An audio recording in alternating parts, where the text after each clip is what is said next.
Hello, everyone. Today we will learn about another case. The case of millionaire Ben Novak Jr. In 2009, in New York, Ben Novak Jr. was found dead in a hotel room during a business trip. His hands and feet were bound with duct tape, and a gag was stuffed in his mouth. The 53-year-old died from choking on his own blood after an attack on his eye. Get ready. This story has many important details. First, let's learn about the Novak family. Ben Novak Sr. owned the renowned Fontainebleau Hotel, a five-star establishment on the Miami coastline. Born in America in 1907, his father Hyman was a Russian immigrant with the original surname Novik. Hyman initially made clothes and later opened his own store, but it struggled financially. He then became a manager at a New York hotel, where he hired his son, Ben, who had a keen interest in the hotel industry. Ben's career flourished, and by age 40, he had become a successful hotelier with a solid income. He moved to Miami and changed the family name from Novik to Novak. Ben was married 3 times. His first wife, Elsie, was with him for about 15 years. They faced challenges in having children, and when they were both over 40, they adopted a boy named Ronald. Unfortunately, after just 2 years, they divorced. Elsie retained ownership of a prestigious hotel that was registered in her name during their marriage. After the divorce, Ben showed no interest in raising Ronald and did not participate in his life at all. Shortly after the divorce, when 45-year-old Ben Novak started a relationship with 30-year-old model Bernice a year later, in 1952, they formalized their relationship in December 1954. At the age of 47, Ben opened the famous Fontainebleau Hotel in Miami, which featured 500 rooms, 12 restaurants, a nightclub, and a luxurious swimming pool.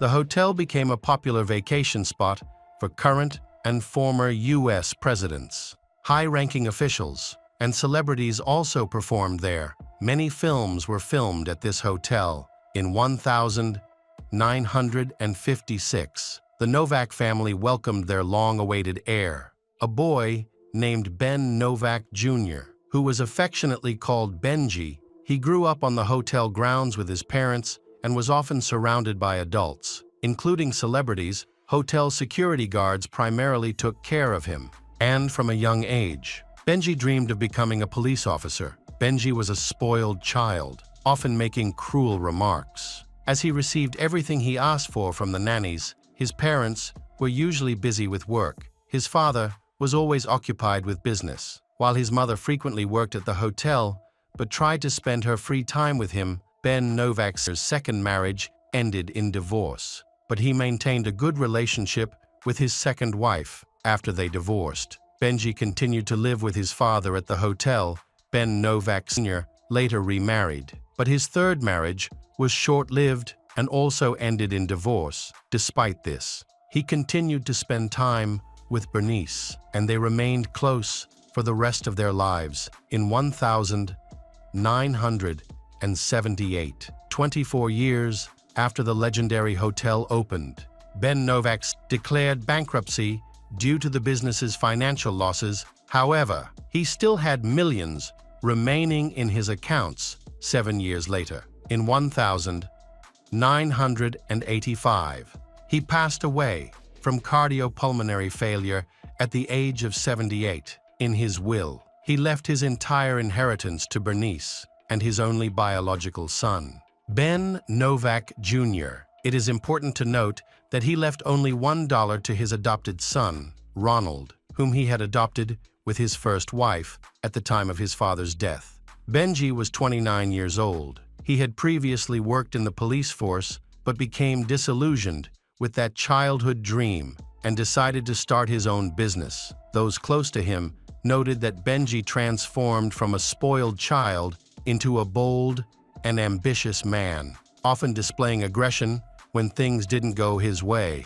Much like his father, he explored various business ventures, experiencing both successes and failures. Ultimately, he established a company that organized conferences and conventions for other businesses, with Amway being his largest client for many years. In 1991, Benji lived in Fort Lauderdale, Florida, at 35. He had been in several relationships until meeting Narcy. Him realized he was truly in love. Narcy, who was from a large family in Cuba. She moved to the U.S. and worked as a dancer in a nightclub. Where she first met Benji, she already had a daughter, May Abad, from an old marriage, who was then raised by Bernice. Although Bernice wasn't fond of Narcy, she chose not to interfere. Wishing to avoid conflict with her son, Benji and Narcy married in 1991 and started living together. Narcy left her job as a stripper to help Benji with his business and to write books together. After their wedding, they enjoyed a lavish lifestyle, affording expensive clothes, dining out, and luxury cars. Additionally, Benji was an avid collector of Batman memorabilia, owning the second largest collection in the world, which included a 1,977 Batmobile. Among other items, he was meticulous about his purchases, always negotiating to get the best prices. In total, his collection was valued at around $2 million. It is worth noting that in Amore business, Benji saved on everything. He organized conventions for large companies and made a point to cut costs wherever possible. This careful management allowed him to preserve his father's assets, which still contained a significant amount of money, around $10 million that he inherited. Benji frequently traveled for work, as he valued his freedom and did not like being tied down at home. Although he had no health issues, neither he nor Narcy wanted children. When Narcy's daughter grew up, she had 2 sons and began assisting her mother and stepfather with their business. May affectionately called Benji Dad and had a good relationship with him, receiving financial support from him as well. On July 10, 2009, Benji, Narcy, and May traveled from Florida to New York to organize a conference for the Amway Company, which would welcome thousands of participants from various cities. They stayed at the Hilton Hotel in Westchester County. Benji and Narcy in room 455, while May had her own room nearby. 2 days later, around 7 a.m., Narcy left their room to have breakfast in the cafe on the first floor. After a short time, about 40 minutes, she returned to their room. When she found her husband lying face down on the floor, there was a significant amount of blood around him. Benji was bound, and a gag was in his mouth, indicating he had been attacked. Panicked, Narcy called 911. Then she rushed down the corridor, crying out to another hotel guest that her husband had been killed. When the police and medical personnel arrived, they confirmed that Benji was dead. Initially, investigators believed he might have been the target of a robbery. After thoroughly inspecting the room, it was found that nearly all valuables were intact. Benji regularly carried large amounts of cash to conferences, and that money was untouched. The only item missing was a gold bracelet adorned with diamonds and engraved with his name. Investigative agency was revealed that a hotel employee called the Novak family's room at 6:54 a.m. At this time, Benji answered the phone and spoke with the employee about the upcoming conference. This shows he was still alive when Narcy left the room. Security camera footage showed Narcy moving around the hotel and supported her claim that she was having breakfast when her husband was attacked. Although Narcy was taken to the police station for questioning, she completely denied any wrongdoing and claimed she had no knowledge of what happened to Benji. She emphasized to investigators that Benji was a strict and tough person who often upset those around him. She explained that on the night in question, he had worked late into the night and went to bed only after sunrise. So she had breakfast on her own at 7:15 a.m. She went downstairs to the cafe, where she spoke with a hotel employee. The employee mentioned that they did not expect many attendees at the conference. As a result, many participants are forced to buy plastic plate because they fit the budget. After this conversation, Narcy tried to call Benji on his mobile phone, to share this disappointing news, but he did not answer, thinking he was simply asleep. So Narcy did not feel concerned. Narcy went to the conference room to assess the situation. Afterward, she returned to her own room and sensed something was off, but Narcy chose to take a shower.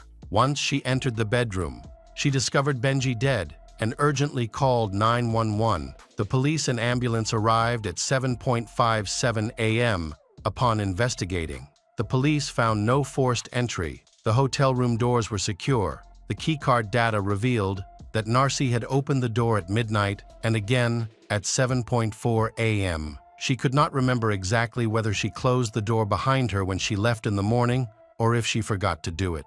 Allowing someone to get inside without a key card during a lengthy 12-hour interrogation, Narcy acknowledged that she and Benji often engaged in bondage during sex and that he enjoyed it. This raised questions about why Benji was found in an unusual position. Narcy explained that on that morning, she had tied him up during their sexual activities and left, intending for him to wait and become more aroused. She also recounted an incident in which Benji had broken her nose and then sent her to a plastic surgeon to fix it. When she woke up from the surgery, she discovered that silicone breast implants had also been inserted without her consent when asked if she had any role in her husband's death. Narcy firmly replied, "No," she added. "If you suspect me, then bring the electric chair. I'm ready to sit on it right now. I don't want to suffer. Let me do it right now." Investigators interviewing Narcy noted that her emotional responses appeared to lack sincerity. The following day, July 13, she failed a lie detector test but was released due to insufficient evidence shortly after. The autopsy results for Benji were revealed. It was confirmed that he had been attacked while sleeping. He sustained a blow to the head from a blunt object, was bound, and gagged. The attacker also his eyes, and Benji ultimately died from choking on his own blood. Next to Benji's body, police discovered a pair of cheap, fake glasses resembling a well-known brand. Narcy claimed the glasses were hers. They had broken, and she had given them to Benji for repair. Detectives found it odd that a wealthy woman would own such inexpensive fakes. Those close to Benji described Narcy as very jealous. On one occasion, Narcy caught her husband with another woman, leading her to erupt in jealousy and threatened to burn their house down. However, following Benji's death, she denied these claims, asserting that such incidents had never occurred. Detectives investigated Benji's banking transactions and discovered that he had been paying for an apartment in Florida for the past 2 years. Rebecca Bliss lived in this apartment. She had moved to America from Lebanon and previously worked in adult films. But after meeting Benji in 2007, she stopped doing dirty filming. Rebecca was Benji's mistress, and he covered all her expenses. He managed to keep this secret relationship hidden for a long time. However, just a few months before Benji's death, Narcy learned about the affair. She confronted Rebecca and offered make to her $10 to end the relationship with Benji and stay away from him. But Rebecca declined the offer. No one was certain if Benji intended to leave his wife, but it was clear that, if they divorced, Narcy would receive only $65 and relocation expenses according to their marriage contract. But now, Benji's multi-million-dollar fortune would ultimately be transferred to her. Investigative agency was revealed that 7 years earlier, in 2002, Benji had already been the victim of a home invasion. 2 unknown men broke into his home, tied him up, and held him hostage for an entire day without food or water. They stole valuables and cash totaling $400. Benji later told his friends that he believed Narcy orchestrated the attack instead of going to the police. He filed for divorce. Following this, Narcy began to spread harmful rumors about Benji's sexual preferences. In response, he retracted his divorce filing and continued to live with Narcy, insisting that he loved her deeply. During the investigation, detectives discovered that Bernice had sadly passed away just 3 months earlier, on April 4, 2009. At that time, She, 87-year-old, lived alone in Fort Lauderdale, Florida, as reported. After parking her car in the driveway, she got out and immediately tripped and fell, injuring her face and head. Once inside her home, she went to the bathroom to clean herself up, but fell several more times. She lay on the floor for 2 days without being able to call for help. Her body was found a week later. An autopsy revealed that Bernice had a broken jaw and teeth, along with skull injuries. Given her age and the circumstances, investigators concluded that her death was accidental. Relatives remembered Bernice as an active elderly woman who took care of herself. She called Benji every day and had a good relationship with May. Benji was deeply saddened by his mother's death and threw himself into work to distract himself from his grief. However, as time went on, he began to suspect that his mother's death was not an accident. After Benji's death, Narcy returned to her home in Florida, where May accused her of being responsible for her stepfather's death. This led to a major argument between Narcy and May, during which Narcy struck her daughter with a metal crowbar. Neighbors intervened to separate them and urged them to calm down. 10 days after, the police received an anonymous letter written in Spanish. The letter claimed that Narcy was involved in Benji's death and suggested investigating her brother, 57-year-old Cristobal Velas, who lived in Philadelphia, Pennsylvania, and worked as a bus driver. The police located Cristobal and questioned him, but he denied any involvement in Benji's death. Detectives gathered information about Cristobal and were immediately interested in the money transfers that he had made in the last month. Cristobal had sent money to a man named Alejandro Garcia, who had a criminal history and a noticeable physical characteristic. He had only one healthy eye. The other was damaged. He almost always wore glasses to hide the defect. The detectives started to suspect that Cristobal had paid Alejandro for the murder of Benji. The crime occurred at the Hilton Hotel, where there were numerous CCTV cameras. The detectives soon found video footage of Alejandro at the hotel. Accompanied by another man named Joel Gonzalez, the police began to monitor the locations and bank transactions of both men, and discovered that Alejandro and Joel had been living in South Florida for several months. After Benji's death, investigators were exploring the possibility that Narcy had Benji murdered because she feared he would leave her for his mistress, leaving her with nothing. After her husband's death, Narcy, still in New York, received $100 from his company as the main suspect in the case. She was not entitled to inherit his assets upon returning to Florida. Narcy began selling Benji's and Bernice's property. Keeping all the profits for herself, she sold many valuables, including part of a Batman toy collection. In August 2009, Narcy appeared at the bank with the keys to 3 safes in which Benji's valuables and papers were kept. She deceived the bank employees by saying that her husband would arrive in a few hours and give his consent, even though, at that time, 7 weeks had passed since Benji's death. Nobody knew what was inside. Before Narcy emptied the safes and left, Benji's body remained in the morgue for an extended period while the investigation continued. It was only 2 months after his death that he was finally buried in Queens County, New York, next to his father's grave. In November 2009, police summoned Alejandro and Joel for questioning. Initially, both men denied their involvement,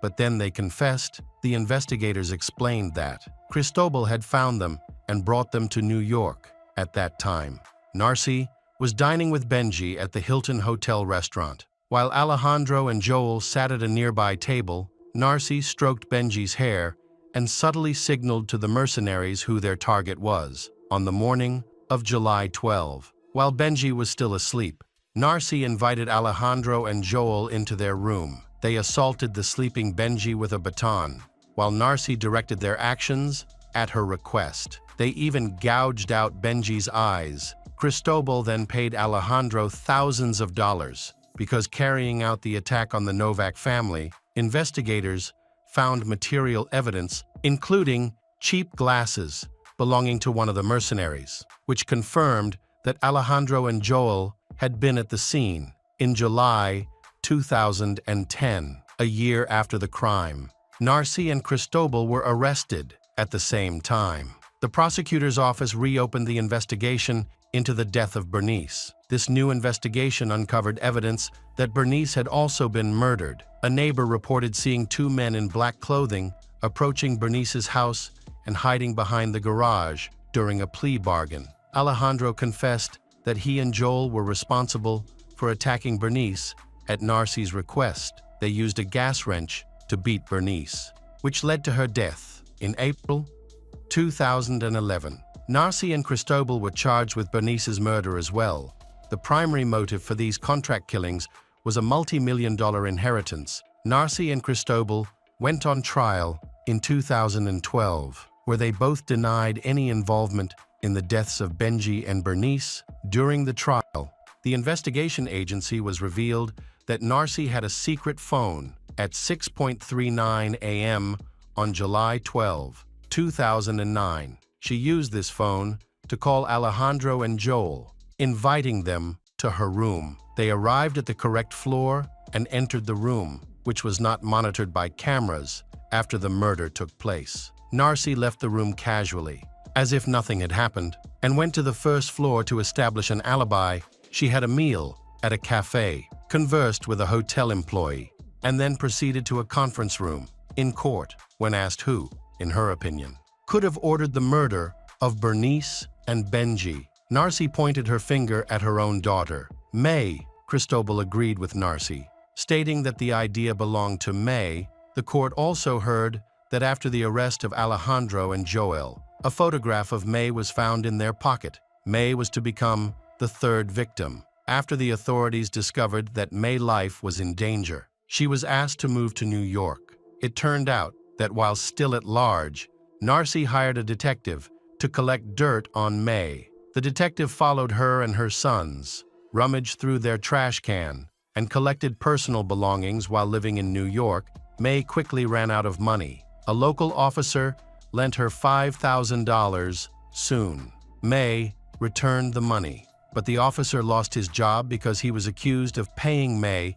to give false testimony in court. Ultimately, Narcy and Cristobal were found guilty of conspiracy to commit murder, domestic violence, stalking, money laundering, and witness tampering. They were sentenced to life in prison without the possibility of parole. Narcy is ineligible to claim her late husband's estate. Alejandro and Joel were also found guilty of contract killings of two people. They were sentenced to life in prison with the possibility of parole 30 years later. Other participants in this high-profile case were also found. Dennis Ramirez, the son-in-law of Cristobal, pleaded guilty to the fact that on July 12, he drove Alejandro and Joel to the Hilton Hotel after the crime. Dennis admitted their involvement in the crime and received a less severe punishment. One of the key pieces of evidence that helped bring the case to a close was an anonymous letter in Spanish that was submitted to police 10 days after the murder, written by both Narcy's sister and Cristobal, who lived in Florida. She confirmed that it was at Narcy's request that Bernice was killed. Then Benji, and the next victim was supposed to be May, while Benji was still alive. He left his will inheritance to Narcy, and in her will, she persuaded to Benji include May there. After Narcy's conviction, May became the sole heir to her stepfather's multi-million-dollar fortune. But the story does not end there. Whenever it comes to a large inheritance, everything is decided quite a long time and is calculated in decades. The fortune of May was really large. 2 houses in Fort Lauderdale, Florida, where Benji and Bernice lived, 9 expensive cars, and also the Batmobile, a white yacht, Lightning, and a bunk barge, large bank accounts, with life insurance payouts for Benji and Bernice. Over the years of litigation, there have been people claiming to be Benji's, and they have tried to claim the inheritance. Benji's first adopted son, Ronald, who hit rock bottom in the 2000s and even lived in the woods, suffered from mental disorders. His mother, Elsie, died in 2001, leaving her adopted son a fairly large inheritance. However, Ronald was nowhere to be found. They couldn't find him and reported him missing in 2008. just 2 days before he was declared dead. Ronald suddenly showed up and took over his adoptive mother Elsie's inheritance due to mental health issues. Ronald's money was put into a trust. Ronald was paid $400 a week and also had all his medical care paid for a year after Benji died. Ronald started fighting over his inheritance. He had enough money to hire a good lawyer and tried to sue for the property of Benji. Ronald tried to prove that May was included in Novak's will under pressure from Narcy. He attempted to deprive May of the right to inherit her stepfather, but he failed. For a decade, May Abad fought for her stepfather's money once. She needed a fairly large sum of money for her son's operation. The boy had heart problems. Then May received $50,000 from Novak's assets. Eventually, May, together with her sons, became the full heirs of the Novak family fortune. However, over the years of litigation, the total amount of the inheritance has significantly decreased. The case of Ben Novak Jr. not only exposes the greed and cold calculation of a wealthy family, but also highlights the human nature when caught up in the whirlwind of money and power. Through the involvement of Narcy, her brother Cristobal, the case proves that the most brutal acts sometimes come from those closest. The consequences include not only life sentences for the conspirators, but also the complete collapse of a family empire that was once seen as a symbol of success. The case leaves a profound reminder of the dangers of greed, betrayal, and bad choices, and becomes one of the most haunting crime stories in American history. Hello friends, welcome to our channel. Today we're going to take a look at another horrible case with you, the case of Nancy Paola Reyes. Nancy Paola Reyes Gorsi was born on April 13, 1991, in Granados, Guatemala, to Jorge and Pren Gorsi, a poor family of 7. Despite their financial struggles, her parents were determined to provide their 5 children with a good education, hoping they would have better lives. Nancy excelled in school, which enabled her to enroll in the University of Villanova, where she earned a degree in business administration and document management with honors. However, her academic achievements did not immediately translate to career success. She worked part-time as a cashier and later became an administrator at a supermarket, but her professional growth stagnated. During her university years, Nancy was in an unregistered marriage with a man whose identity remains private, and they had 2 daughters together. Unfortunately, the relationship ended and the couple separated. The father of the children lost interest in their well-being and failed to provide financial support. Nancy lived with her parents and daughters, working at a supermarket with no clear future prospects. The family struggled financially, barely covering essential expenses. However, Nancy's older sister's decision to immigrate to the U.S. in 2013 changed everything. Her sister found a good job, got married, and settled down, inspiring Nancy to make a similar change. Instead of the U.S., Nancy chose to relocate to sunny Spain. The problem was that Nancy didn't have enough money to buy a one-way plane ticket, let alone cover initial expenses. So she worked hard for several years, saving diligently until she finally had enough money to make her dream a reality. In July 2018, Nancy bought a ticket to Madrid, promising her parents she would stay in touch to alleviate their worries. Her plan was to find a place to live and a job upon arrival, with a few €1,000 to cover rent, food, and essentials until she could secure a steady income. When Nancy left, she was 27 years old, and her daughters, who stayed with their grandparents in Guatemala, were 7 and 5 years old. After a brief stay in Madrid, Nancy moved to Barcelona and later settled in Cádiz, the capital of the province of Cádiz, Spain. She kept in close touch with her family, calling home almost every day to check in on them and regularly sending money to support them. Over time, her remittances enabled her parents not only to support themselves and her daughters, but also to renovate their old house. Although Nancy didn't have a steady job, she made a living by doing odd jobs like cleaning houses for wealthy families and caring for the elderly and sick. Despite the challenges, Nancy never complained and was optimistic about her decision to move to Europe, where she believed she had more opportunities. She was convinced that she could never have earned as much back in Guatemala, even if she worked non-stop without days off. Nancy was pleased with her new life and even planned to bring her daughters to Spain once she had saved enough to rent a comfortable and spacious home for the whole family. Nancy initially kept her personal life private, citing her busy work schedule as the reason. However, in the spring of 2020, she confided in her parents about meeting Carlos Andres Bustamante, with whom she had begun a romantic relationship.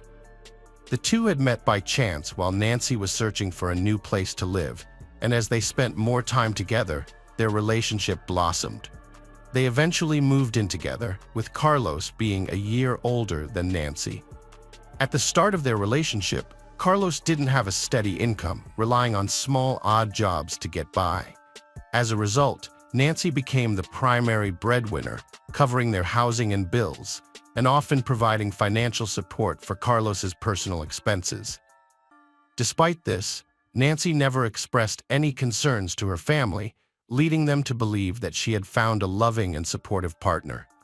Nancy's two younger brothers had also relocated to Spain, and she remained in close contact with them, especially Dennis, the youngest, who had met Carlos and found him likable.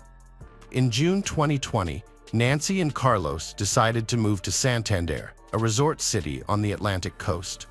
When Nancy spoke with her family, she mentioned that the climate was warmer and there were more job opportunities. However, this was when problems in her relationship with Carlos started to emerge, which she tried to keep hidden. Carlos turned out to be jealous, hot-tempered, and even cruel. He had no career ambitions and was content to be supported by Nancy. Moreover, he struggled with alcohol abuse and occasionally used prohibited substances, despite repeatedly promising to quit and find a stable job. When Nancy discovered she was pregnant, she was already questioning whether to continue her life with Carlos. Carlos was overjoyed by the news and promised that their life would improve, but in reality, things only worsened. He continued to drink and use drugs, taking money from Nancy or asking his mother for it. Worse still, he began physically abusing Nancy, which she tried to conceal from everyone. On the evening of August 12th, a disturbing scene unfolded while Nancy was video chatting with her parents. Her partner, Carlos, suddenly burst into a fit of rage, yelling at Nancy and demanding to know who she was talking to. Refusing to believe her when she told him it was her mother, he snatched the phone from her hands. After verifying the truth by glancing at the screen, he carelessly tossed the device onto a chair and walked away. The very next day, a similar incident occurred. Carlos again wrestled the phone from Nancy's hands while she was speaking with her parents and daughters. He insisted on knowing who she was talking to, hurled insults at her, and even made threats. A terrified Nancy later attempted to downplay the situation to her relatives, attributing Carlos's behavior to excessive jealousy and assuring them that everything was under control. However, her concerned parents urged her to report the incidents to the police, but Nancy insisted on handling the matter herself. On August 17th, Nancy had a concerning phone conversation with her sister. She stated that if anything happened to her, Carlos would be responsible. Although her words were ominous, she didn't explain further, only asking her sister to take care of her children if needed. This was the last time her sister heard from Nancy. Nancy vanished on August 20th around 2 p.m. She sent a text to her father, promising to call later that evening, but she never did. Her family tried contacting Carlos, but he didn't respond either. The situation was alarming because the couple had recently moved to Santander, had no friends there, and Nancy's brothers were on the other side of the country. A few days later, a suspicious message came from Carlos's phone, claiming that he and Nancy had argued and decided to separate. The message stated that Nancy had left to find a new apartment, ignoring his calls, and he had no idea where she was. Nancy's brothers suggested that Carlos come to Ciudad Real to file a missing person report with them. Carlos agreed, but he never showed up. didn't file the report and ceased communicating with the family. Nancy's relatives reached out to the police to file a report about her disappearance. In the meantime, Nancy's friends provided her brothers with the address of Sandra Bustamante, Carlos's mother. When they visited her, she became emotional and confessed that she had suspected her son might do something harmful to his partner, but she didn't provide any specific details. Sandra also claimed to have no knowledge about the whereabouts of her son and his fiancée. Although Carlos wasn't answering her calls, he sent her brief messages asking her to stop inquiring and to give him some time. Despite liking Nancy, Sandra was aware of her son's capabilities and understood his true nature. Sandra went to the police station the next day for questioning about Nancy's disappearance. She told the officers what she had already shared with Nancy's brothers: Carlos's troubling behavior and a lengthy text message from Nancy. In the message, Nancy warned Sandra not to give Carlos any money because he would waste it on alcohol and drugs, which made him aggressive and cruel. Nancy said Carlos had no intention of finding a job or overcoming his addictions, and his behavior had become increasingly threatening, making her consider leaving him. She believed it was better to end their relationship before someone got hurt. The investigation also uncovered some disturbing information about Carlos. He had been convicted of bodily harm multiple times, including brutally beating his own mother when he was 17. Although he only received probation at the time, he later served short sentences for assaulting women he lived with and had relationships with. The investigation into Carlos and Nancy's relationship revealed many red flags from the start. Carlos had a history of aggression, drug addiction, and a criminal record, which was compounded by his uncontrollable rage. Meanwhile, Nancy's friends disclosed that she was not just a housekeeper or caregiver, as she had claimed. Instead, she was providing escort services to wealthy clients in Santander, earning a substantial income. Carlos was aware of her occupation and initially accepted it, as it allowed him to avoid finding work himself. However, when Nancy became pregnant, Carlos's behavior became increasingly erratic. He grew suspicious about the child's paternity, wondering if it belonged to one of her clients. Additionally, he was consumed by jealousy, vacillating between preventing her from interacting with other men and forcing her to continue working to support them financially. Meanwhile, Carlos squandered the money he took from his mother on his own vices, leaving them struggling to make ends meet. After nearly a week of unexplained absence, Nancy and Carlos's whereabouts were unknown. Although Carlos had been in touch through messages, he never revealed his location. It wasn't until August 26th that police finally obtained a search warrant for the couple's vacant rental apartment in Santander. The discovery they made was gruesome and left no doubt that Nancy had met a tragic end.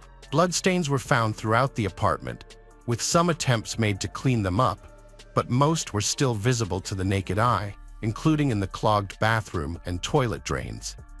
The police also found fragments of bones, hair, skin, and internal organs. Forensic analysis confirmed that these belonged to Nancy, even though her body was not found in the apartment. The crime scene suggested that Nancy had been brutally killed, dismembered in the bathroom, and her remains disposed of elsewhere. Carlos was quickly identified as the main suspect in the case due to evidence found in the apartment, including a package from a local hardware store with his fingerprints on it. The package was for a small hatchet, but the tool itself was not discovered. Further investigation revealed that Carlos had bought the hatchet, along with rubber gloves and large trash bags, at a nearby market on August 20th. This was confirmed by security footage from the store. An elderly vendor who sold Carlos a small cart also positively identified him from a photo. The day after the gruesome discovery in the apartment, Carlos surprisingly surrendered to a Madrid police station, attempting to shift suspicion away from himself. He claimed to be reporting Nancy missing, but was promptly arrested as the prime suspect in the heinous crime. Carlos professed his innocence, stating that he and Nancy had argued and parted ways on August 20th, after which he left town in an emotional state. Unaware of any subsequent events involving Nancy, he suggested that someone might have attacked her when she returned to gather her belongings. However, Carlos's alibi seemed dubious, especially considering the police found his fingerprints on the hatchet's packaging.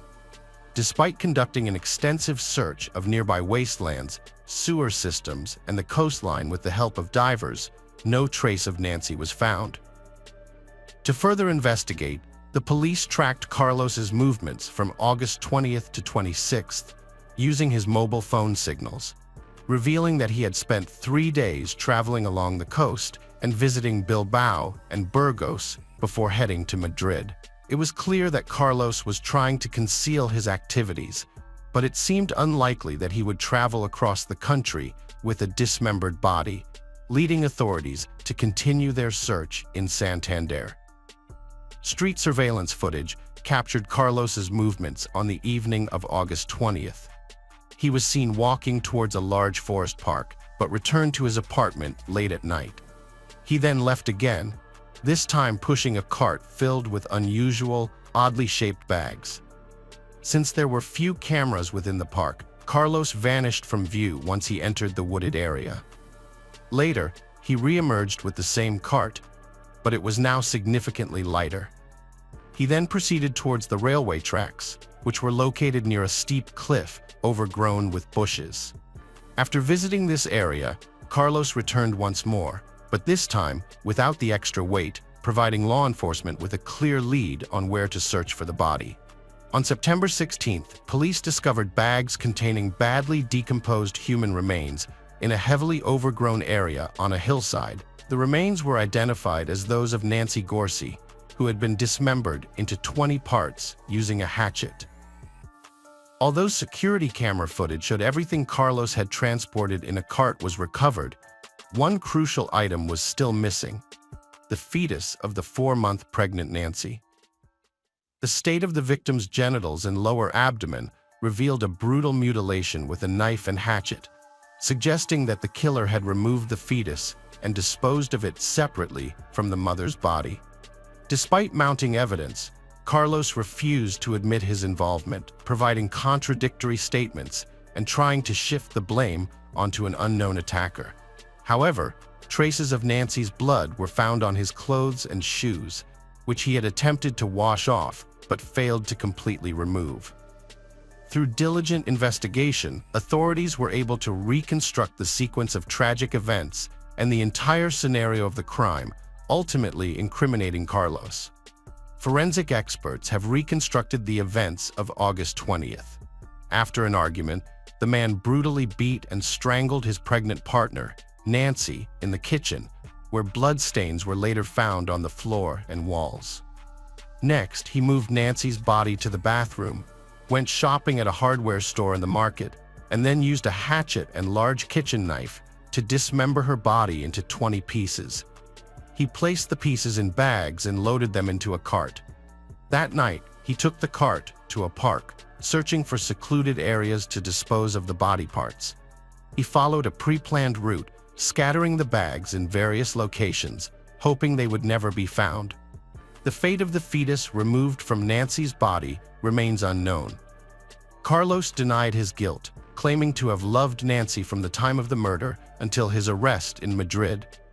He used the money he stole from Nancy to fund his daily bar hopping across various cities. The investigation and search for evidence and witnesses took nearly 2 years, and the trial did not begin until July 2022. In November 2022, Carlos was found guilty of the premeditated, brutal murder of Nancy and her unborn child, as well as the dismemberment and desecration of her body. However, many considered the sentence too lenient.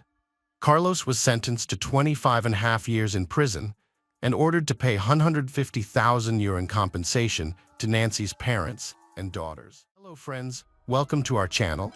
Today we're going to take a look at another horrible case with you, the case of Carmen Thomas. Carmen Thomas was born on October 30th, 1987 in South Africa. When she was just 10 years old, her father passed away. This tragic loss had a profound impact on her family, and they decided to Whitby, United Kingdom, to live with relatives. However, they did not find the peace they were seeking, and after some time, they returned to South Africa. Despite the challenges she faced, Carmen decided to stay with her relatives when she turned 18. She later moved to London, where she completed her studies and earned a master's degree in marketing. Carmen had a strong and charismatic personality that drew people to her. She was a loyal friend and companion to many, but living in a big city like London came with a high price tag. To maintain a decent standard of living, Carmen had to work hard. During the day, she worked as a marketer in a store, and in her free time, she worked part-time in a gentleman's club. Although her choice of part-time job may seem unusual, Carmen was a girl with strong values and never engaged in unnecessary or undignified behavior, which earned her the respect of her clients. In this place, she met Brad Callahan, a charming and flamboyant man. Born in New Zealand in April 1978, Brad's parents separated when he was 9 years old, and he stayed with his mother. They later moved to Australia in 2001.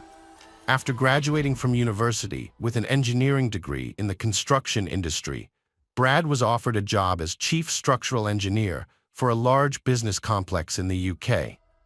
To boost his professional image, Brad hired a gentleman's agency and met Carmen, a beautiful, intelligent, and tall woman with dark hair and bright eyes. Although they started with a casual arrangement, Brad and Carmen continued to communicate informally, which eventually turned into a strong friendship and later, love. Their romantic relationship blossomed quickly, and they soon moved in together. Their life was built on trust, care, and mutual support, making them look absolutely happy. Carmen became pregnant, and Brad thought it would be best for them to move back to New Zealand, where the air is clean and the pace of life is more relaxed. They returned to Auckland in March 2005. After their son Jack was born, he brought immense joy and happiness into their lives from day one. Carmen and Brad prioritized his safety and well-being, providing everything he needed for a happy childhood. To them, Jack was the center of their universe. However, with Jack's arrival, serious disagreements began to surface in their relationship. The first disagreements arose over how to raise their child. As a result, their relationship became rocky and unstable, ultimately leading to their breakup 3 years later. Despite the challenges, they shared joint custody of Jack and made a genuine effort to maintain a positive relationship for his sake. The breakup was difficult for both Carmen and Brad, but they put their differences aside to ensure little Jack's well-being. Carmen and Jack moved in with Colin, Carmen's half-brother, in Oakland, seeking emotional support and a sense of family. As time passed, Carmen regained her emotional balance and started rebuilding her life without Brad.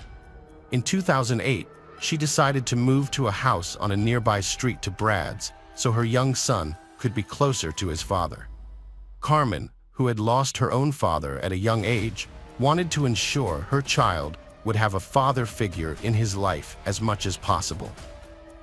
Carmen and Brad maintained a relationship for the sake of their son, but many people mistakenly thought they remained couple.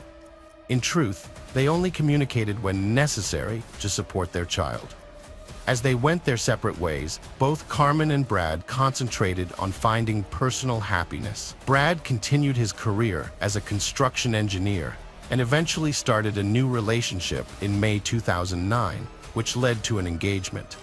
Carmen focused on raising their son while working at the gentleman's club, which upset Brad. He thought the mother of his child should not be involved in questionable activities. This disagreement created tension in their relationship, which worsened over time. Carmen issued ultimatums, but Brad ignored them. Despite this, Brad got married again and was expecting another child.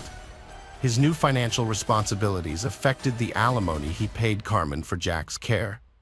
The money issue triggered a series of scandals. On March 19, 2010, neighbors called the police due to a domestic violence incident. Carmen was involved in a physical altercation with Brad during an argument and received a warning. Their relationship finally broke down. Even after separation, arguments continued. Each new question about Jack's care sparked aggression and conflict between the two former lovers. They couldn't agree on something as simple as which school Jack should attend, leading to more disputes.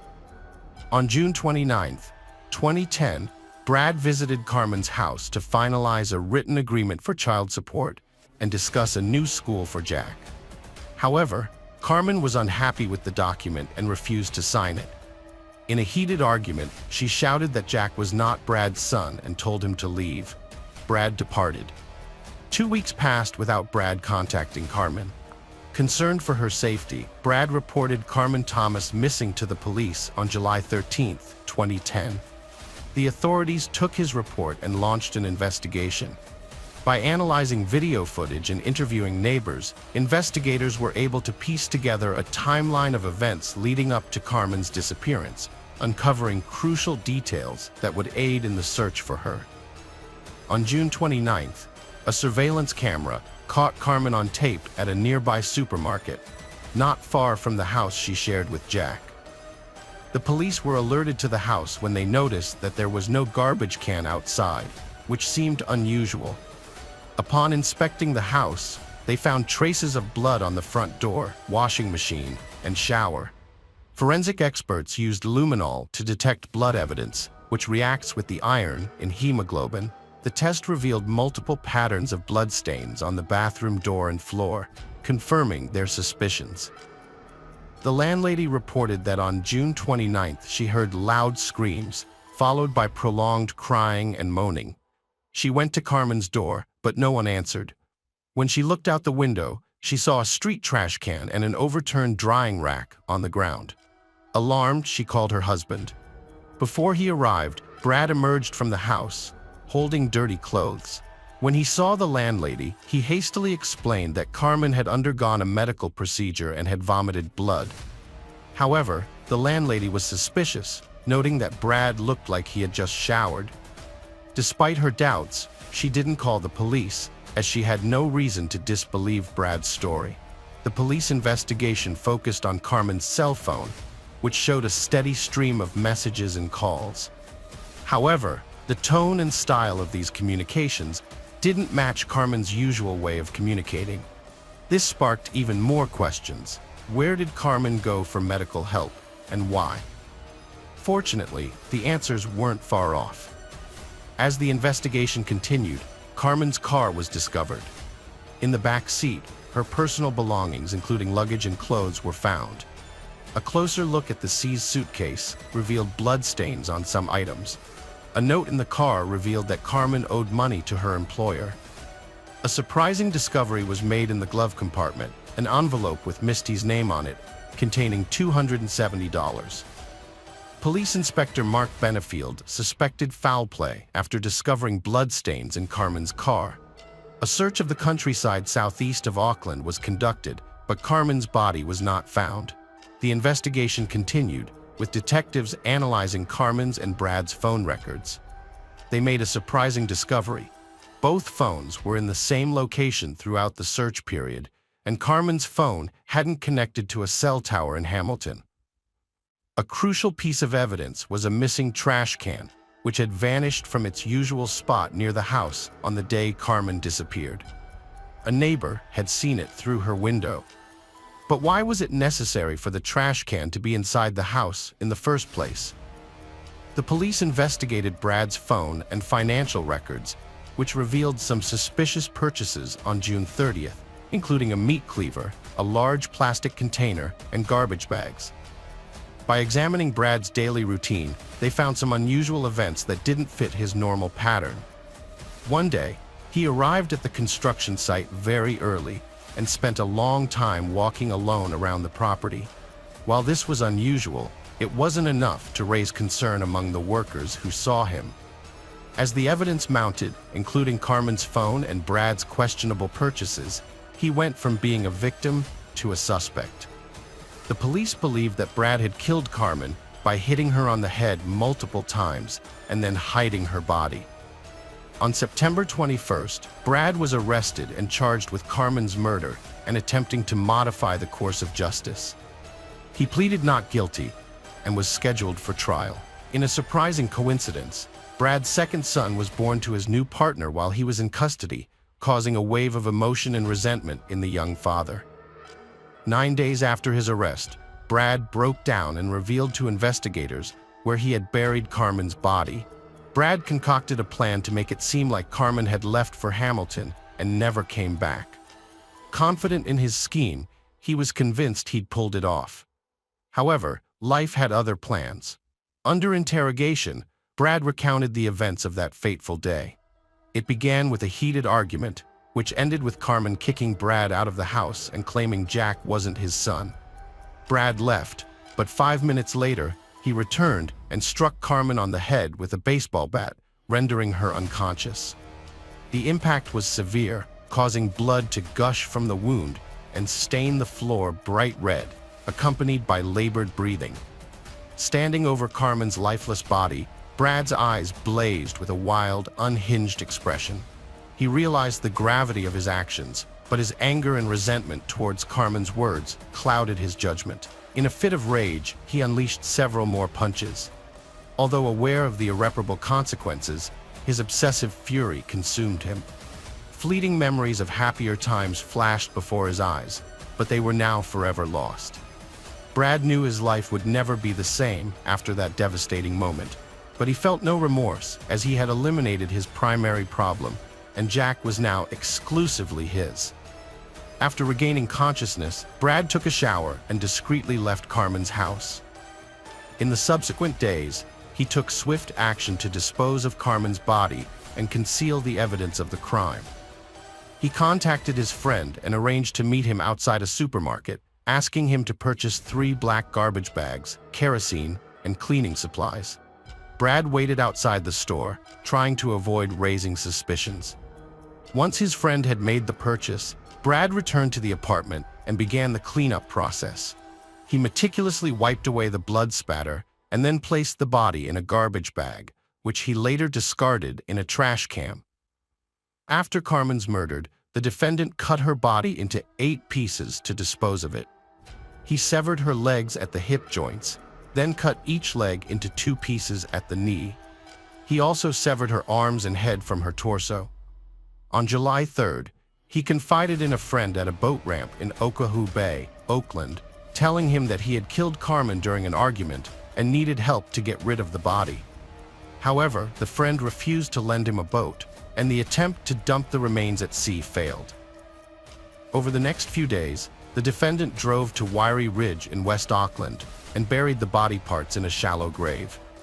On July 7th, he drove Carmen's car to Hamilton and abandoned it in a hotel parking lot, leaving behind a suitcase of clothes and other personal belongings to make it seem like she had intentionally left. However, in his hurry, he failed to notice that the suitcase also contained bloody clothes. After disposing of the car, Brad attempted to create the illusion that Carmen was still alive by sending text messages from her cell phone to her friends. He pretended to be Carmen, claiming she was unwell and had been in poor health for days. However, Brad's plan ultimately failed. On October 1st, the police searched the burial site indicated by Brad and discovered Carmen's body. Her remains were found in plastic containers in a makeshift grave on Wyrie Ridge, and an autopsy revealed that she had died from multiple head injuries, including a fatal blow that caused a compressed skull fracture. After forensic examinations, Carmen's body was returned to her family for burial. A private funeral was held at Green Lane Christian Center on October 13th to honor Carmen, a young mother known for her cheerful, kind, and successful nature. Her son, little Jack, was only able to hug and kiss her white casket, having waited and hoped to see and hug his mother. The first court hearing for Carmen's case took place on February 8, 2011. Judge Venning found the crime to be unintentional, taking into account Brad's claim that he acted in a fit of rage. While Judge Venning acknowledged this, he was less lenient when it came to Brad's attempted cover-up. On May 26, 2011, Brad Callahan was charged with attempting to obstruct justice. According to the police investigation, on July 29, 2010, Callahan fatally struck Carmen Thomas multiple times in the head. He then sent a text message to a friend asking for 3 garbage bags and a bottle of kerosene. Subsequently, Callahan dismembered Carmen's body into 8 pieces to dispose of it. On November 25, 2011, a retrial was held, and police officers involved in the case filled the Auckland High Court. Unexpectedly, Brad Callahan pleaded guilty to 2 charges: murder and attempting to obstruct justice following Carmen's death. This was a reversal of his previous denial of guilt. The judge described Callahan's actions as one of the most serious cases of attempting to pervert the course of justice, stating it was as serious as it gets. The judge also characterized the murder of Carmen Thomas as brutal, but not severe enough to warrant the harshest sentencing laws. A 33-year-old man, Brad Callahan, was sentenced to life in prison for murdering Carmen Thomas in Auckland High Court. The court was packed with Carmen's friends and family, including her parents, who had traveled from South Africa. Judge Venning condemned Callahan's attempts to cover his tracks, describing them as insufficient to bring him to justice. Callahan will serve his life sentence and 6 years for attempting to pervert the course of justice concurrently. Detective Inspector Mark Benefield stated that Callahan's actions had a devastating impact on 2 families and that he had effectively passed judgment on himself. Callahan's supporters left the court without commenting. Carmen's family expressed their grief and anger over her tragic loss, grateful that Callahan will be imprisoned for a long time to reflect on the harm he caused. Her mother, Teresa Scott, was left completely devastated by the incident. Detective Mark Benefield explained that the 10-week investigation into Carmen's disappearance involved hundreds of hours of police work. Early on, they suspected she was murdered and carefully gathered evidence, following proper legal procedures. Benefield praised the cooperation with the defendant's employer and ongoing efforts to search the construction site for more evidence. He didn't rule out further arrests or charges related to Carmen's death. The Thomas family is devastated, saying they'll never forgive Brad for his actions. However, Carmen's stepfather, Wayne Callahan, and his attorney, Stuart Grieve, acknowledged Brad's acceptance of responsibility and won't challenge the sentence. The case raises concerns about potential biases against Carmen due to her profession, but emphasizes that the victim is not to blame and Brad's actions were inexcusable. The case has garnered significant media attention due to its rarity in New Zealand. The impact on Carmen's young son, Jack, who now lives under an assumed name, is also discussed, with the need to protect him from learning the truth about his mother's fate. Hello friends, welcome to our channel. Today we're going to take a look at another horrible case with you. The case of Daniel Wozniak. Sam Herr was born to parents Stephen and Raquel Kalberman on May 29, 1983, in Los Angeles, California. As their only child, Sam Herr was showered with love and attention from his parents, his father being a special education teacher and his mother a stay-at-home parent. Sam Herr maintained a close relationship with his parents even after he moved away. Despite his physically imposing stature, Sam Herr's friends affectionately referred to him as a gentle giant, describing him as a fun-loving and laid-back individual. Sam Herr enlisted in the United States Army at a young age and completed tours of duty in Afghanistan and Germany as part of the 173rd Airborne. After serving for 3 years, he was honorably discharged and returned to Southern California to pursue higher education using the GI Bill. His goal was to complete college and then re-enlist in the Army as an officer. To achieve this, Sam enrolled in Orange Coast Community College, where he befriended Julie Kibushi, who was 3 years his junior. However, Sam Herr struggled with the emotional aftermath of his military service, ultimately developing post-traumatic stress disorder, PTSD, a common affliction among veterans. When 28-year-old Sam Herr failed to visit his parents' house over a weekend as planned, they began to worry. Sam Herr's parents, Stephen and Raquel, became increasingly concerned after several attempts to contact their son went unanswered. Deciding to take matters into their own hands, Stephen went to Sam Hare's apartment in Costa Mesa with his wife to see what was amiss. Their discovery led to immediate panic when they could not find their son and only saw Julie Kibushi in a state of horror. Stephen quickly dialed 911 as Raquel choked and screamed. The moment they realized Julie had met a gruesome end, they knew their lives would never be the same, and the trauma would have a lasting impact. The Costa Mesa community was shocked by the incident, as murders are rare there. At the apartment, police found no signs of a disturbance. The bedroom, however, presented a disturbing scene. On the bedside table, investigators found an unused knife, as well as 2 books, a combat manual and a sex guide. But it was the condition of the bed that was truly horrifying. The bed was soaked in the Julie Kibushi's blood, and the deceased Julie Kibushi was found in a compromising position, partially lying on the bed and partially kneeling on the floor. Her pants had been pulled down, exposing her lower body, leading detectives to suspect that she may have been sexually assaulted before her murder. The autopsy revealed that she had suffered 2 gunshot wounds to the head, with 1 bullet entering the top center of her skull. Although a knife was found on the bedside table, it appeared to have been unused. Other unusual details included a tiara on the victim's head and the words, "All yours," scrawled on the back of Julie Kibushi's sweater. Julie Kibushi handbag was found in the kitchen. The detectives identified the victim as 23-year-old Julie Kibushi, who was born on Valentine's Day in 1987 to a Japanese-American family. She was the first daughter and third of 4 children to parents June and Masa Kibushi. Her parents affectionately called her "my Valentine girl" from a young age. Julie Kibushi developed a passion for tap dancing at the age of 5, which continued to grow throughout her life.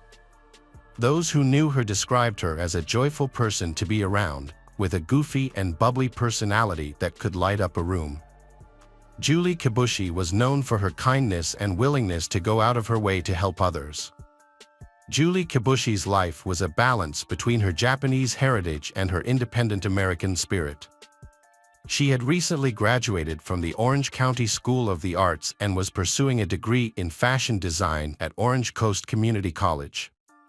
There, she befriended 26-year-old Sam Hare and even tutored him in anthropology. Little did she know, her kindness would ultimately lead to her tragic demise. The police investigation into Julie Kibushi's murder was underway. Detectives meticulously examined the crime scene, searching for clues that would reveal the truth about her final moments. Their attention turned to Sam Hare, as Julie Kibushi's body was found in his apartment. His sudden disappearance further raised suspicions. With evidence pointing to Sam Hare's involvement, investigators decided to take a closer look at him. Detectives suspected that Sam Hare had committed the crime in a moment of passion and then fled. This theory was supported by the fact that Sam Hare was nowhere to be found after the murder of Julie Kibushi in his apartment. The discovery of text messages from Sam Hare's number on Julie Kibushi's phone further fueled their suspicions. Initially, the messages seemed innocuous, with Sam Hare sending Julie Kibushi a text at 2:45 p.m. on May 21, 2010, telling her he would help a friend and then visit his parents. However, just 2 hours later, his messages took a drastic turn, as he frantically asked Julie Kibushi to come to his apartment. However, investigators interpreted these messages as evidence of Sam Hare's guilt, arguing that he had planned for Julie Kibushi to visit his apartment, which ultimately led to the murder. The disappearance of several key items from the apartment hinted at Sam Hare's possible flight. His passport and car were both missing, leading investigators to a straightforward conclusion: Sam Hare was on the run, and likely the prime suspect in the crime. As the investigation continued, the Costa Mesa police tracked Sam Hare's cell phone and credit card activity to pinpoint his location. They discovered that his credit card had been used for 4 ATM withdrawals and a purchase at a pizza delivery place in Long Beach, California, just 20 miles from Sam's home. Police anticipated that Sam would appear in the surveillance footage of the ATM. However, when the bank provided the footage, the police were shocked to see a teenager wearing a hoodie, not Sam withdrawing money from his account. Neither the police nor Sam Hare's parents could identify the mysterious boy. Investigators believed he was probably helping Sam escape or hide. In either case, the Costa Mesa police were determined to find him. On May 26, 2010, they discovered that his credit card had been used for another pizza delivery, and they began tracing the delivery driver. Police went to an address provided by a tipster, expecting to catch Sam but instead found 17-year-old Wesley Freilich and his friends. Although initially suspected, authorities quickly cleared Wesley's name. However, they discovered that he possessed Sam Hare's credit card. Wesley told investigators a surprising story. He had been given the credit card by Daniel Wozniak, a local theater actor who had met Wesley through community theater. Daniel Wozniak claimed to be a bail bondsman and said he needed help collecting money from Sam. Believing Wozniak's story, Wesley agreed to withdraw cash using the credit card, unaware of the true circumstances. A total of $1,900 was withdrawn from the account, sparking further investigation. The name Daniel Wozniak was familiar to investigators, who had previously found an invitation to his upcoming wedding in Sam Hare's apartment. This raised several questions. Who was Daniel Wozniak, and what was his connection to Sam Hare? Was he involved in helping Sam Hare escape, or was he a more sinister accomplice to the murder? These questions needed to be answered. To understand Daniel Wozniak's potential role, investigators looked into his background. Born on March 23, 1984, Daniel Wozniak was the youngest of 3 brothers.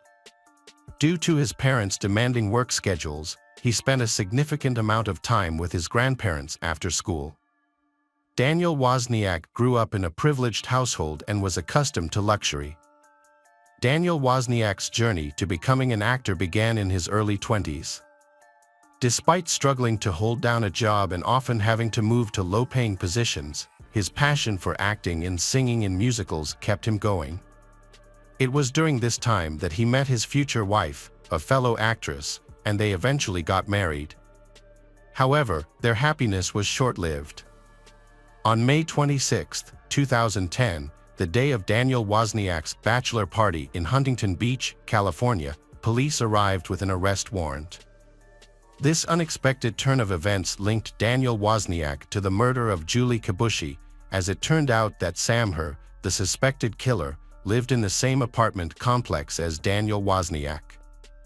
Authorities believe that Daniel Wozniak may have helped Sam Hare escape or hide, leading them to assume he was involved in the crime. Police arrested and questioned Daniel Wozniak. Initially, during interrogation, Daniel Wozniak claimed that his only wrongdoing was credit card fraud and that he had covered for his friend Sam Hare. He explained to investigators that he, Sam Hare, and Wesley had planned to withdraw all of his money from the bank and then report the credit cards as stolen. Daniel Wozniak claims he dropped Sam Hare off at a local mall.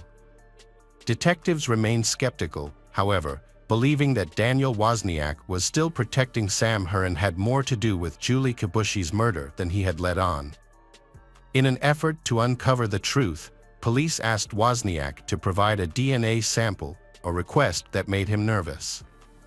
Detectives noticed Daniel Wozniak's nervous behavior when questioned about his DNA being found at Sam Hare's apartment, despite his attempts to act nonchalant. As the pressure mounted, he began to alter his story repeatedly. Eventually, Daniel Wozniak cracked and admitted he knew about Julie Kibushi's murder and had helped the perpetrator escape. However, when reminded that his DNA had been collected, he insisted it would not match any evidence found on Julie Kibushi's body, clinging to the claim of his innocence. Just as detectives were expecting Daniel Wozniak to reveal more information, he abruptly ended the interview. The detectives, determined to uncover the truth, informed Daniel Wozniak that he would be arrested as an accessory to murder if he didn't provide a full account of his involvement. Daniel Wozniak, who was scheduled to get married in just 48 hours, was caught between revealing the truth and avoiding arrest, which would ruin his wedding plans. Under intense questioning, Daniel Wozniak's story began to unravel. Detectives sensed his weakness and accelerated the process by falsely claiming that DNA evidence linked him to Julie Kibushi's body. They misled him, as DNA test results would not be available for weeks. Instead of disputing the claim, Daniel Wozniak surprisingly explained that his DNA would be on Julie Kibushi's body because he was near her. This inconsistent response raised suspicions. As Daniel Wozniak's lies continued to crumble, he made a stunning revelation, which was particularly alarming to detectives because they had initially observed only one gunshot wound at the crime scene. It wasn't until the autopsy was performed that a second gunshot wound was discovered, casting further doubt on Daniel Wozniak's credibility. Daniel Wozniak's confession implicated him as an accomplice to the murder, allowing investigators to formally detain him. However, detectives still needed to locate Sam Herr, and Daniel Wozniak refused to cooperate. Despite being in custody, Daniel Wozniak made a phone call to his fiancée, Rachel Buffett. Unbeknownst to Daniel Wozniak, the conversation was being recorded, which would eventually ensnare him in his own deceit. Rachel decided to prioritize her freedom over her relationship and informed Daniel Wozniak that she would share more information with the detectives. Realizing he needed to act swiftly, Daniel Wozniak became frantic and sought to negotiate a deal with the detectives, a reversal of his stance just hours earlier. Daniel Wozniak revealed a shocking account to the detectives, detailing his sinister murder plan. It began with a seemingly innocuous request to a friend, Sam Herr, whom he considered trustworthy.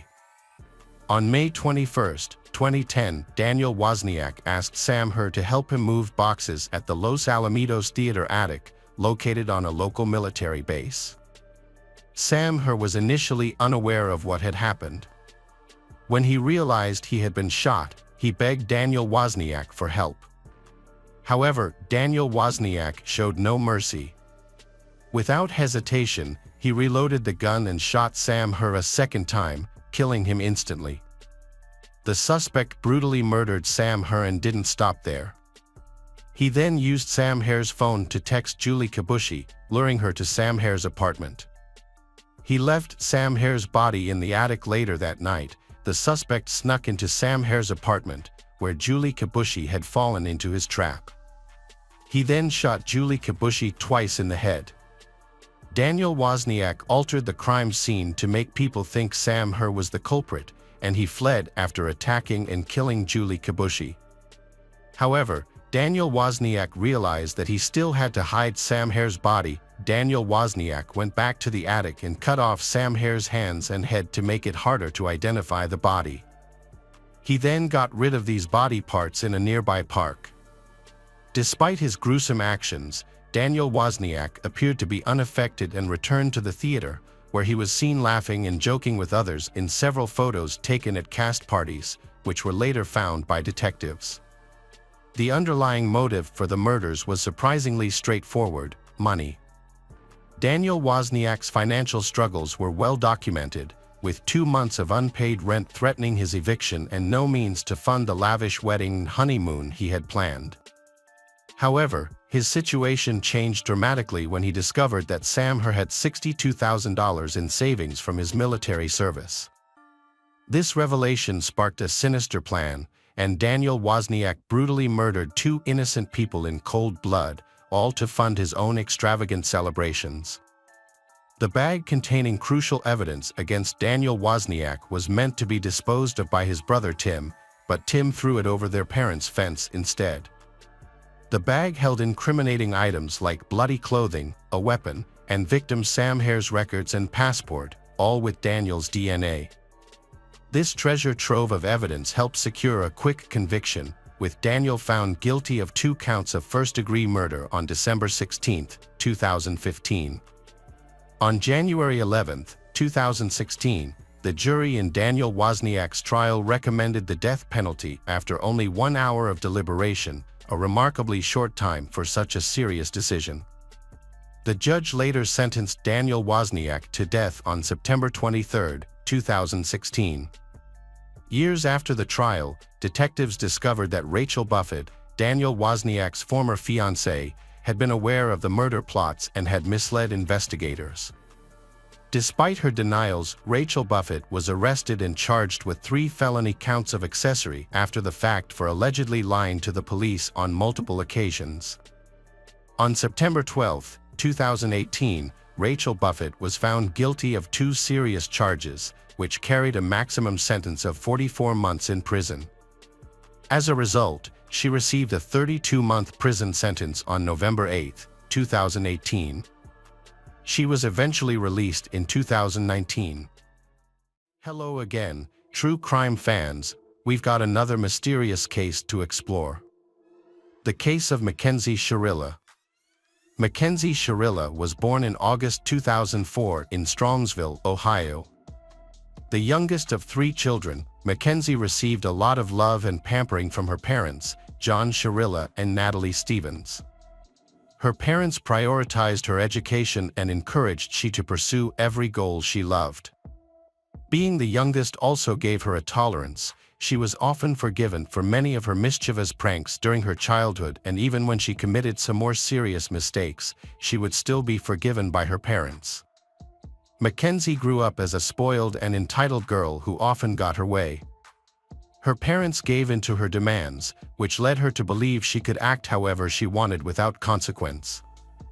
As a young child, she was kind and friendly, but as she grew older, her behavior and character began to deteriorate. If things didn't go her way, she would throw tantrums, lose her temper, and use bad language. She was prone to physical altercations and would often disregard others. Mackenzie only cared about her own opinions and desires, insisted on getting her way, and prioritized her own interests above all else. During his teenage years, Mackenzie became very difficult and unbearable personality, but her parents never thought it was out of the ordinary. To them, her behavior was a normal part of growing up and a phase she would eventually outgrow.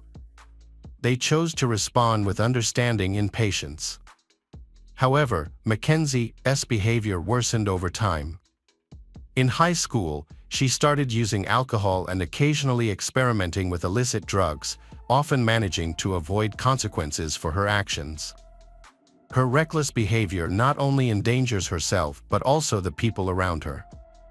Mackenzie's parents seemed to be unaware of, or possibly chose to ignore, the obvious issues their daughter was facing. Like many teenagers, she was glued to her smartphone and frequently posted provocative photos and comments on social media. Her actions weren't unusual among her friends, as they often engaged in vandalism, fought, stole, and had run-ins with the police. However, they rarely faced serious consequences, typically receiving only warnings and educational discussions, which may have led them to believe that they could act as they pleased without facing repercussions. Dominic Russo, a young man from Strongsville, was a stark contrast to Mackenzie.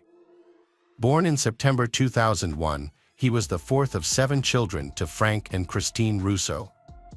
Growing up, Dominic was close to his 3 brothers and 3 sisters.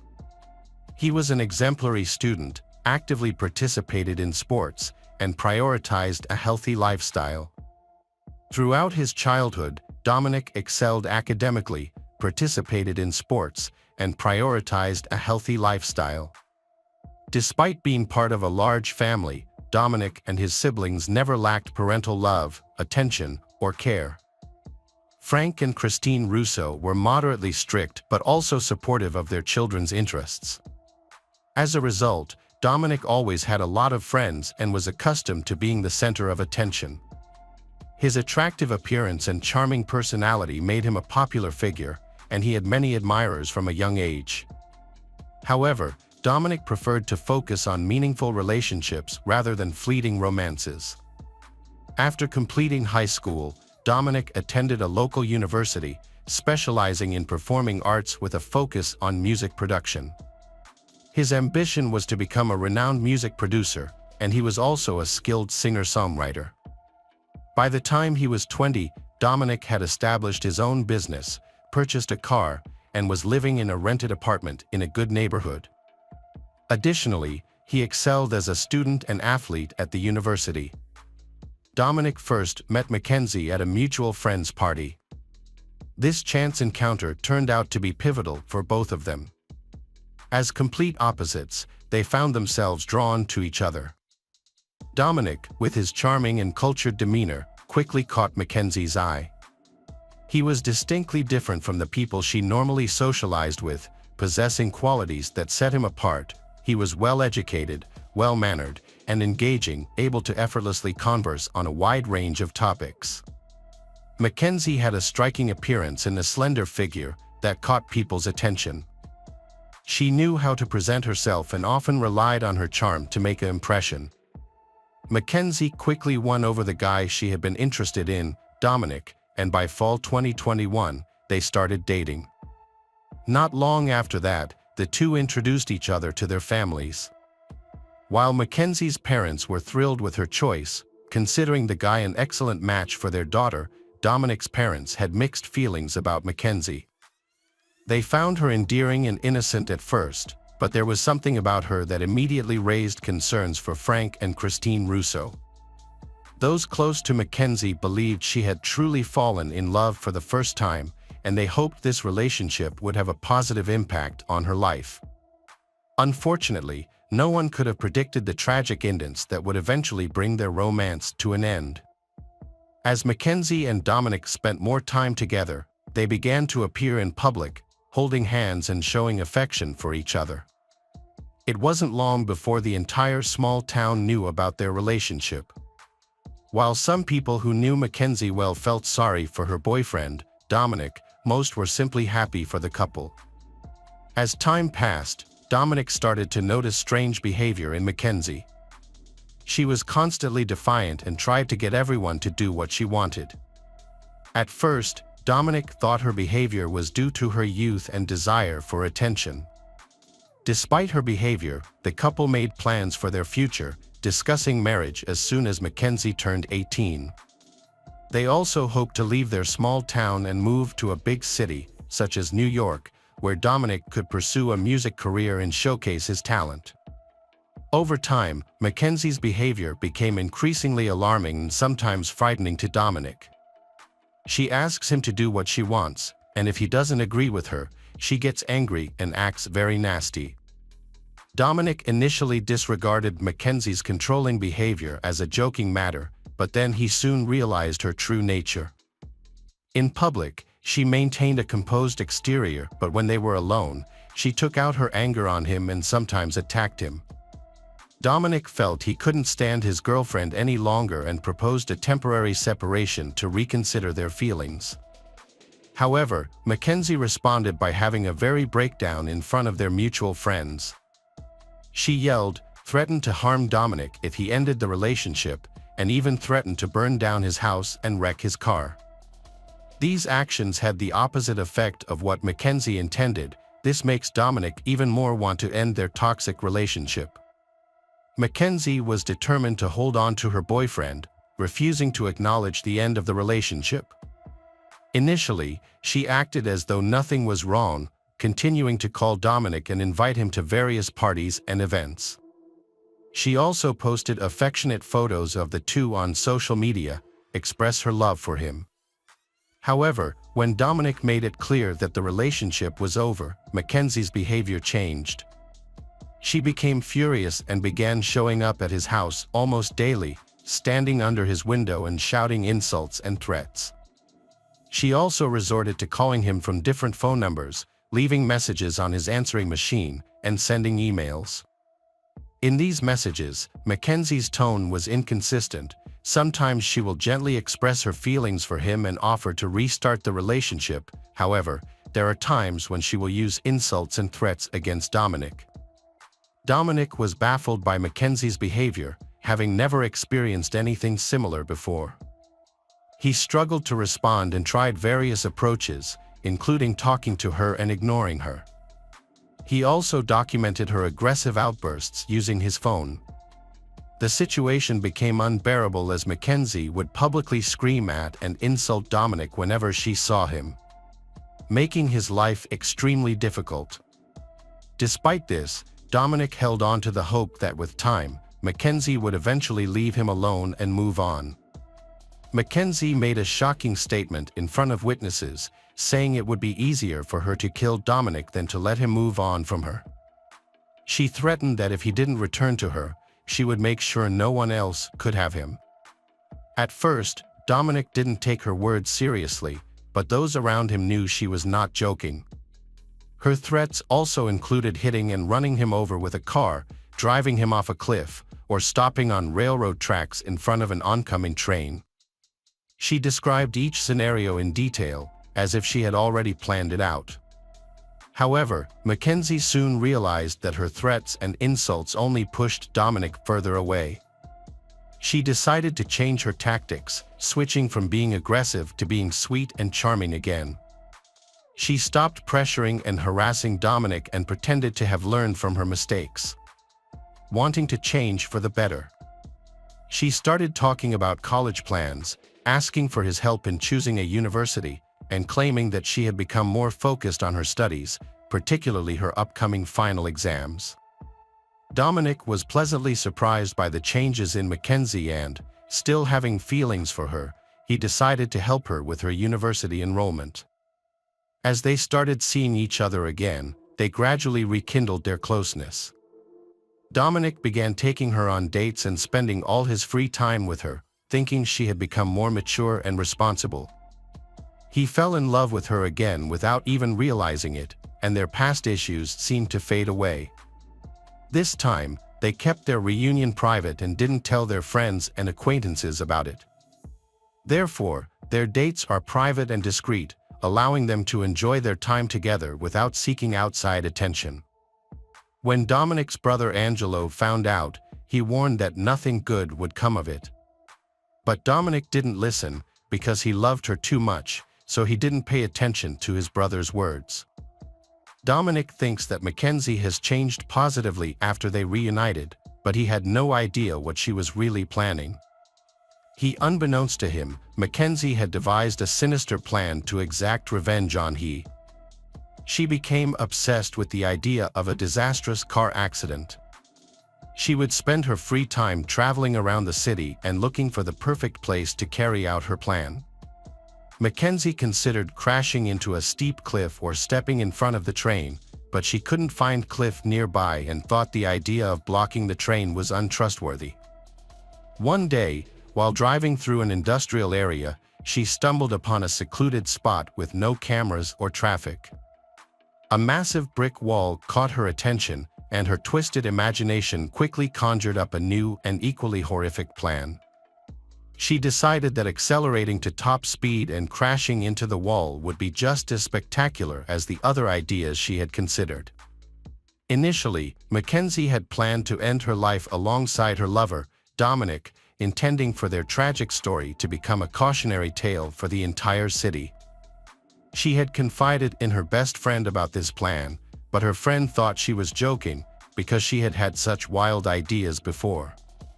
In late July 2022, just days before Mackenzie's 18th birthday, she asked Dominic if he wanted to attend a mutual friend's party with her. She told him that it would be the perfect opportunity for them to have some fun, relax, and make it clear to everyone that they were back together and deeply in love. Dominic quickly agreed, as he still trusted Mackenzie and didn't question her feelings or intentions. On the night of July 30th, Dominic and Mackenzie arriving at the party holding hands. Their entrance caught everyone's attention, and they looked happy and in love as they openly displayed their affection for each other. Their friends were genuinely thrilled to see them reunited but notice how well-suited the couple was. When night fell, Dominic and Mackenzie freely took photos, kissed and enjoyed their time together without any hesitation. However, no one had any idea that this joyful celebration would take a devastating turn. Dominic and Mackenzie drank some alcohol, like other people at that party, but Mackenzie secretly took a dose of illegal drugs for courage to not change her mind at the last minute and slammed on the brakes. The next morning, Dominic and Mackenzie bid farewell to the guests and began to head out to their car. However, they were approached by a friend of the guy, Davion Flanagan, who requested a ride home in their vehicle. Mackenzie tried to decline request, said that they had made other plans, but Dominic didn't see any problem with driving his friend home. Mackenzie eventually relented, and she agreed to give Davion a ride home. Mackenzie took the driver's seat, with Dominic beside her and Davion behind him. They left the party venue and headed onto the main road. Mackenzie drove cautiously, adhering to the speed limit and avoiding drawing attention to themselves. When they approached an empty intersection, she stopped at the red light. As they waited, Davion dozed off, allowing her to reconsider her intentions. In her later statement, Mackenzie claimed she had planned to die in an accident, but her words were discredited by the fact that she had buckled her seatbelt during the previous stop, while Davion remained unbuckled. As the light turned green, Mackenzie suddenly accelerated and took a sharp turn onto a poorly lit secondary road that led into an industrial area. Dominic and Davion seemed unaware of what was happening, and the car sped up as if Mackenzie had lost control. Pressing hard on the gas pedal, she careened the vehicle toward a brick wall. Luckily, a witness happened to be in the area. On an early Sunday morning, the industrial area was deserted, with no other people around to see the accident or offer assistance. However, a woman who lived near the scene heard the crash and went outside to find out what's happening. Seeing smoke and realizing a car had crashed, she quickly returned to her home to call for emergency help. About 30 minutes after the accident, medics arrived at the scene. Unfortunately, Davion and Dominic in the car succumbed to their injuries and died instantly. Mackenzie, however, was fortunate to have survived thanks to her seatbelt and airbags. Mackenzie, the driver, was unconscious and trapped in the wreckage with severe leg injuries, but she was breathing and had a palpable pulse, giving hope that she will survive. During the process of being freed from the car, Mackenzie briefly regained consciousness but she appeared disoriented and unaware of her surroundings. Once released from the vehicle, she was immediately rushed to the hospital for treatment. At the hospital, doctors diagnosed Mackenzie with multiple fractures and viscera injuries. Blood tests also revealed that she had been under the influence of both alcohol and drugs at the time of the accident. The police initially received leads and a confession in the investigation. After learning the results of Mackenzie's tests, it was thought that she was under the influence of addictive substances and didn't understand her actions. It's possible she tried to drive through the wall or didn't notice any obstacles, as there was no sign of braking. Since Mackenzie was unconscious in the intensive care unit after a complex operation, the police couldn't question her at first. When she regained consciousness, she became hysterical and confessed to the doctor, saying she deliberately crashed into the wall to kill Dominic and initially intended to die with him. Mackenzie also said that Dave was an unintended victim because he was hitchhiking in their car. Doctors dismissed Mackenzie's confession, believing it was a delusional state caused by anesthesia, painkillers, and grief over her boyfriend's death. However, when the police spoke with Mackenzie, her story changed completely. This time, Mackenzie said she remembered almost nothing about the incident of that night due to consuming alcohol and using illegal substances. Mackenzie claimed she had a memory lapse after getting in the car and had no idea how Davion ended up in the car. However, evidence contradicted this. Surveillance footage tracked the car's initial route and showed Mackenzie driving cautiously and following the rules until she suddenly turned onto a road leading to an industrial area. Furthermore, it was discovered that Mackenzie had previously driven the entire route days earlier, and her car had been spotted by multiple witnesses. After being discharged from the hospital, Mackenzie quickly recovered and attempted to resume her disinterested life. She showed no remorse for her actions and was confident about evading consequences. She became active on social media again, met with friends, and made future plans. By September, she even attended a concert in a nearby city, featuring her favorite band, seemed unaffected by her boyfriend's passing. Mackenzie lived an active life despite having her legs in a fragile state. She would often appear at concerts in a wheelchair, wearing vibrant makeup and taking selfies to share on social media. Just a month after recovering, Mackenzie attended a Halloween party in a pre-made costume where she met new people and enjoyed herself. However, her life has changed completely on November 4, 2022, when she was taken into custody. The investigation gathered enough evidence to bring the case to trial. Mackenzie was charged with premeditated aggravated double murder and possession of a controlled substance found in her pocket and detected in her blood. However, during the trial, Mackenzie changed her testimony multiple times. Initially, she claimed to have memory loss, but when her friend testified against her, revealing her plan, she shifted her defense. Mackenzie then claimed she had intended to die alongside her lover, but this was disproven when it was discovered she had secured herself with a seatbelt. Mackenzie Sherrill was found guilty of all charges on August 21, 2023. However, due to her age at the time of the crime, just 5 days shy of her 18th birthday, the court took this into consideration and tried her as a minor. Under state law, Mackenzie was eligible for consecutive 15-year prison sentences without parole for each murder she committed. However, due to her young age, the court decided to let her serve these sentences simultaneously. This meant she would be eligible for parole in 15 years. By that time, Mackenzie would be 33 years old. Both the prosecution and defense expressed displeasure with the court's decision. Dominic family members felt the sentence was too lenient, and they intended to appeal for a stricter punishment. On the other hand, Mackenzie's parents and lawyer believed the sentence was too harsh and decided to appeal as well. The judge refused to change the sentence, questioning whether Mackenzie would be released after 15 years in prison.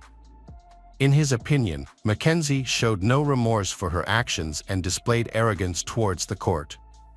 The extended prison term would provide her with ample time to reflect on the gravity of her crimes.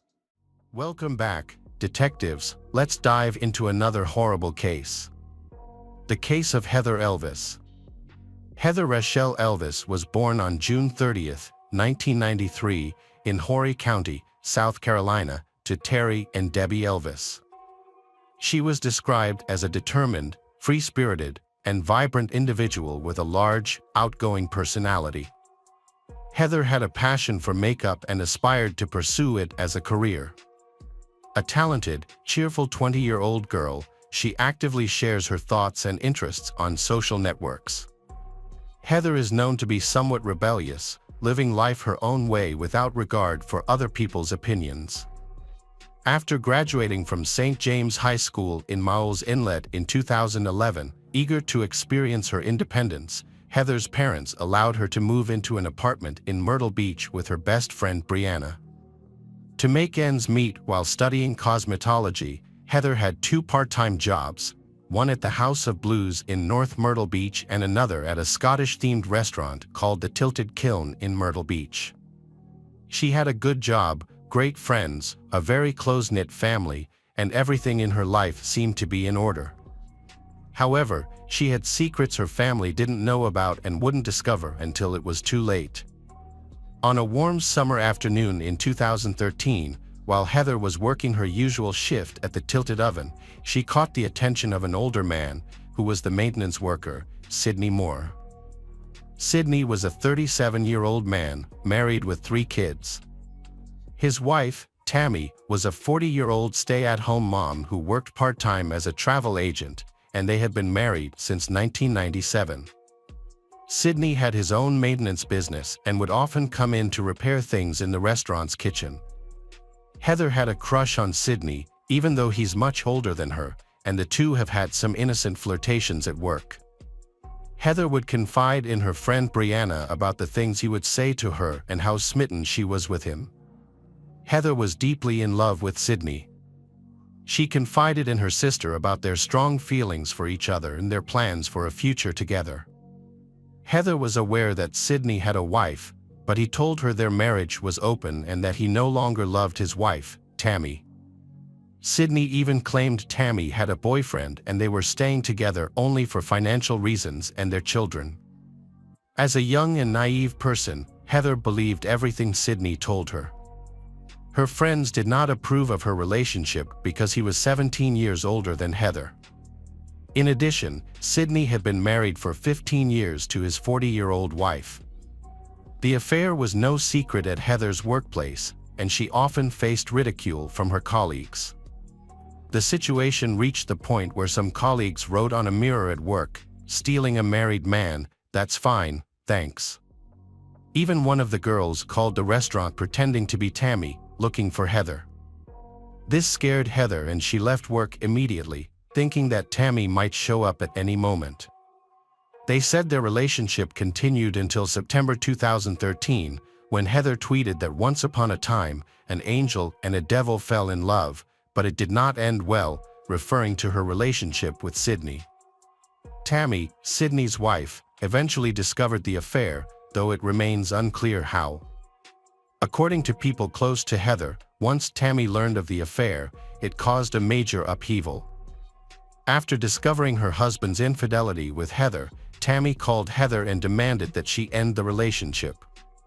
Tammy then put Sydney on the phone, and he told Heather that she meant nothing to him, that it was over, and he insulted her in a way that severely impacted Heather's confidence and self-worth. In the following weeks, she tried to focus on rebuilding herself and directing her attention to her goals and work. However, Tammy was just getting started. Tammy forced Sydney to tattoo her name above her pubic area. She also handcuffed him to the bed at night so he couldn't escape. In the coming weeks, Tammy continued to send Heather rude messages, even calling Heather as many as 40 times a day. Heather believed that mocking Tammy was the best way to handle the situation, saying that Tammy should be worried about her husband instead of sending her messages. Tammy then followed up by sending a photo of herself and Sydney together in bed. Heather responded a few days later, on November 1st, saying that she thought Tammy was obsessed with her and that she no longer needed to worry about Tammy. On November 5th, Tammy replied that Sydney no longer had a phone, referring to Sydney's lack of a phone, which prevented him from communicating with her. Tammy also tries to get Heather fired from Tilted Kilt, calling the restaurant every day and telling them that Sydney won't fix things anymore as long as Heather works there. Heather informed Sydney that she wanted Tammy to stop calling the restaurant, as Tammy's frequent calls had caused Heather to lose hours of work and be sent home.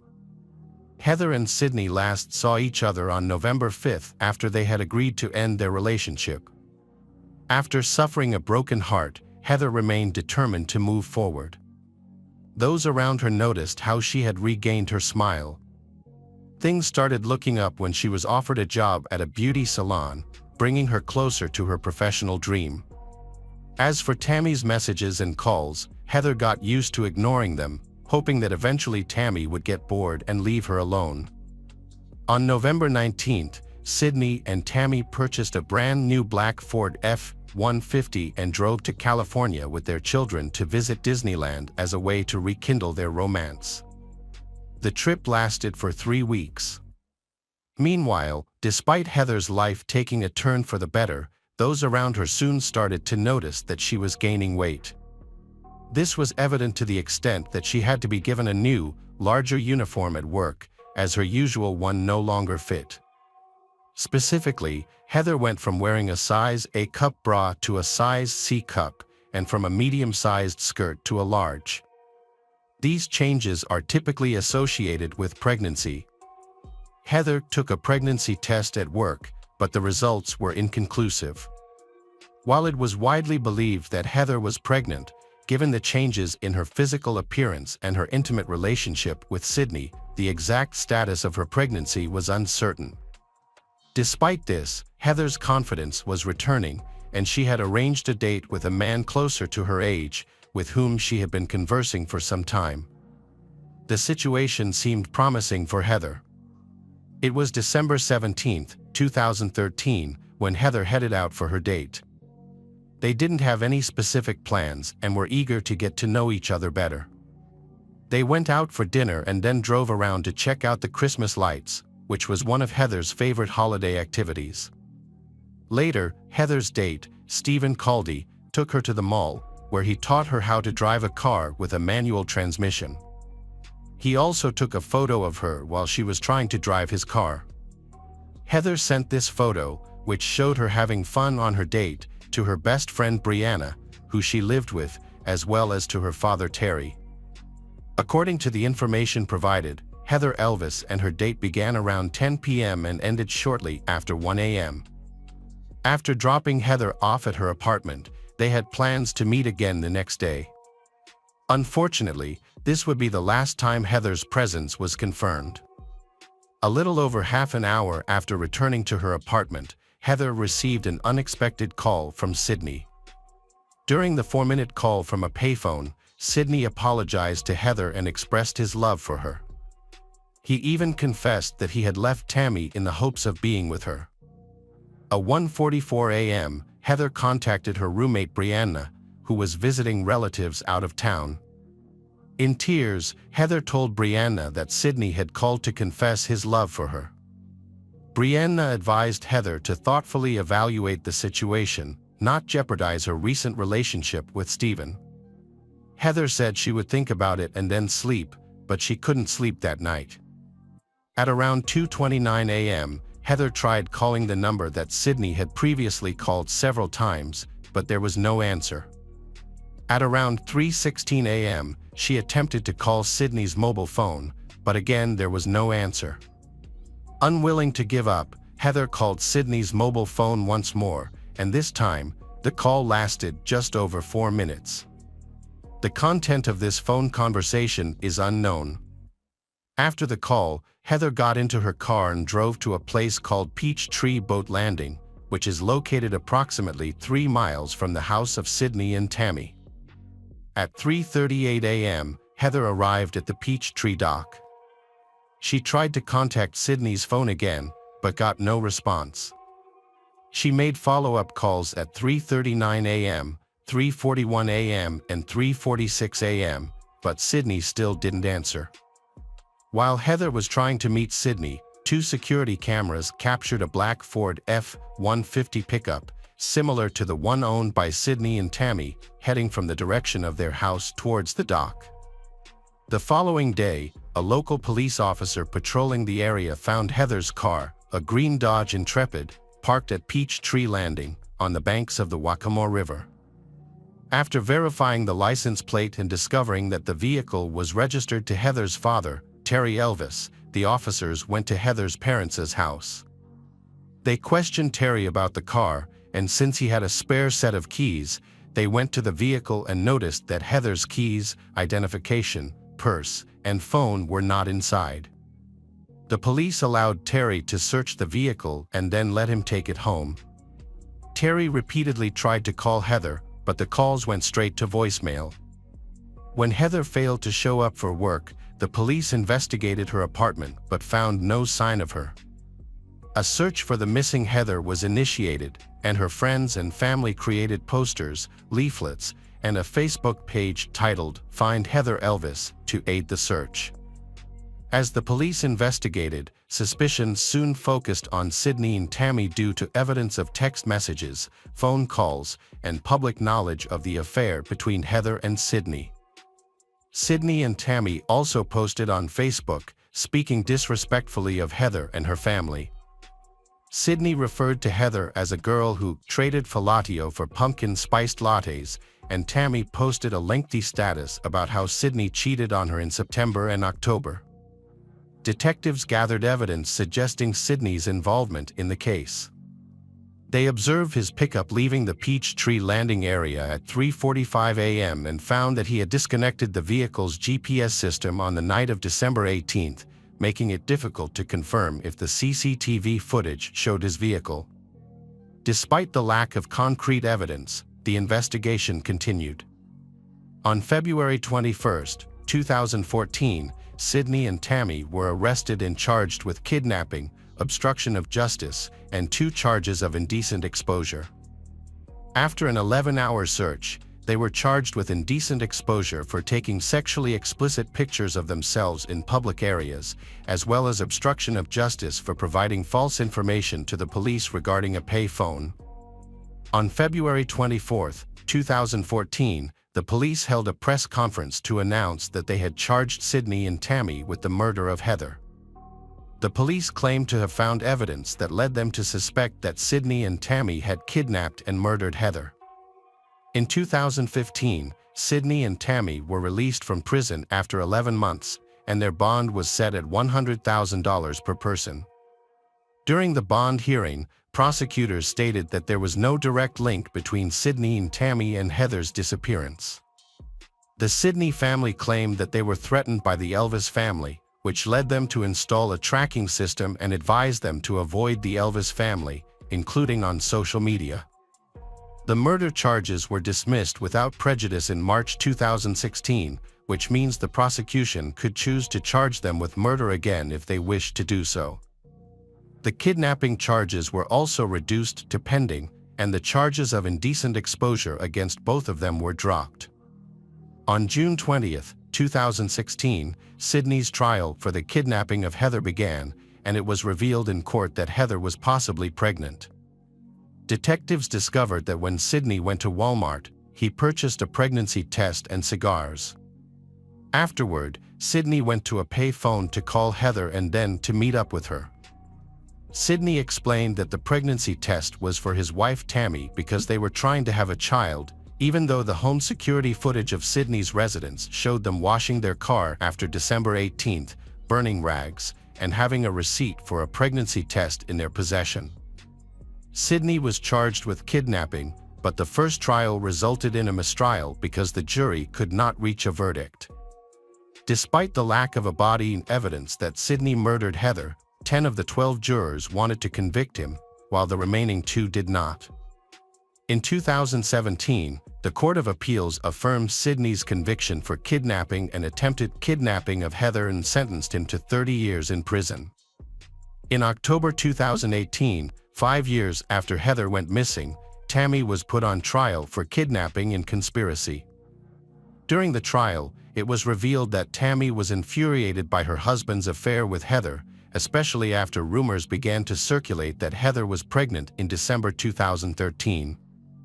In addition, a family friend of the Sydney, named Donald DeMarino, testified that he saw an image of Heather on Tammy's phone during a family gathering that took place after Heather's disappearance. Donald mentioned that in the image, it appeared that Heather was unable to walk or speak. Allegedly, the image disturbed him so much that he withdrew from the meeting after seeing it. The image in question was not shown, nor were any further details provided. However, this testimony, along with all the other evidence presented by the prosecution, was sufficient to convince the jury to reach a guilty verdict in just under 2 hours. She was found guilty and sentenced to 30 years in prison on both charges, and was eligible for parole after serving a specific amount of time. To this day, what happened to Heather Elvis that night in December 2013 has not been revealed. Both Sydney and Tammy have tried to appeal their convictions for years, insisting on their innocence, but without success. Currently, Sydney is incarcerated at the Lee Correctional Institution Maximum Security in Bishopville, with a projected release date of March 31, 2044. On the other hand, Tammy is in the Letcher Medium Security Correctional Center in Greenwood, with a projected release date of May 9, 2043. To this day, no trace of Heather Elvis has been found. A memorial garden was installed at Peachtree Boat Landing in her honor.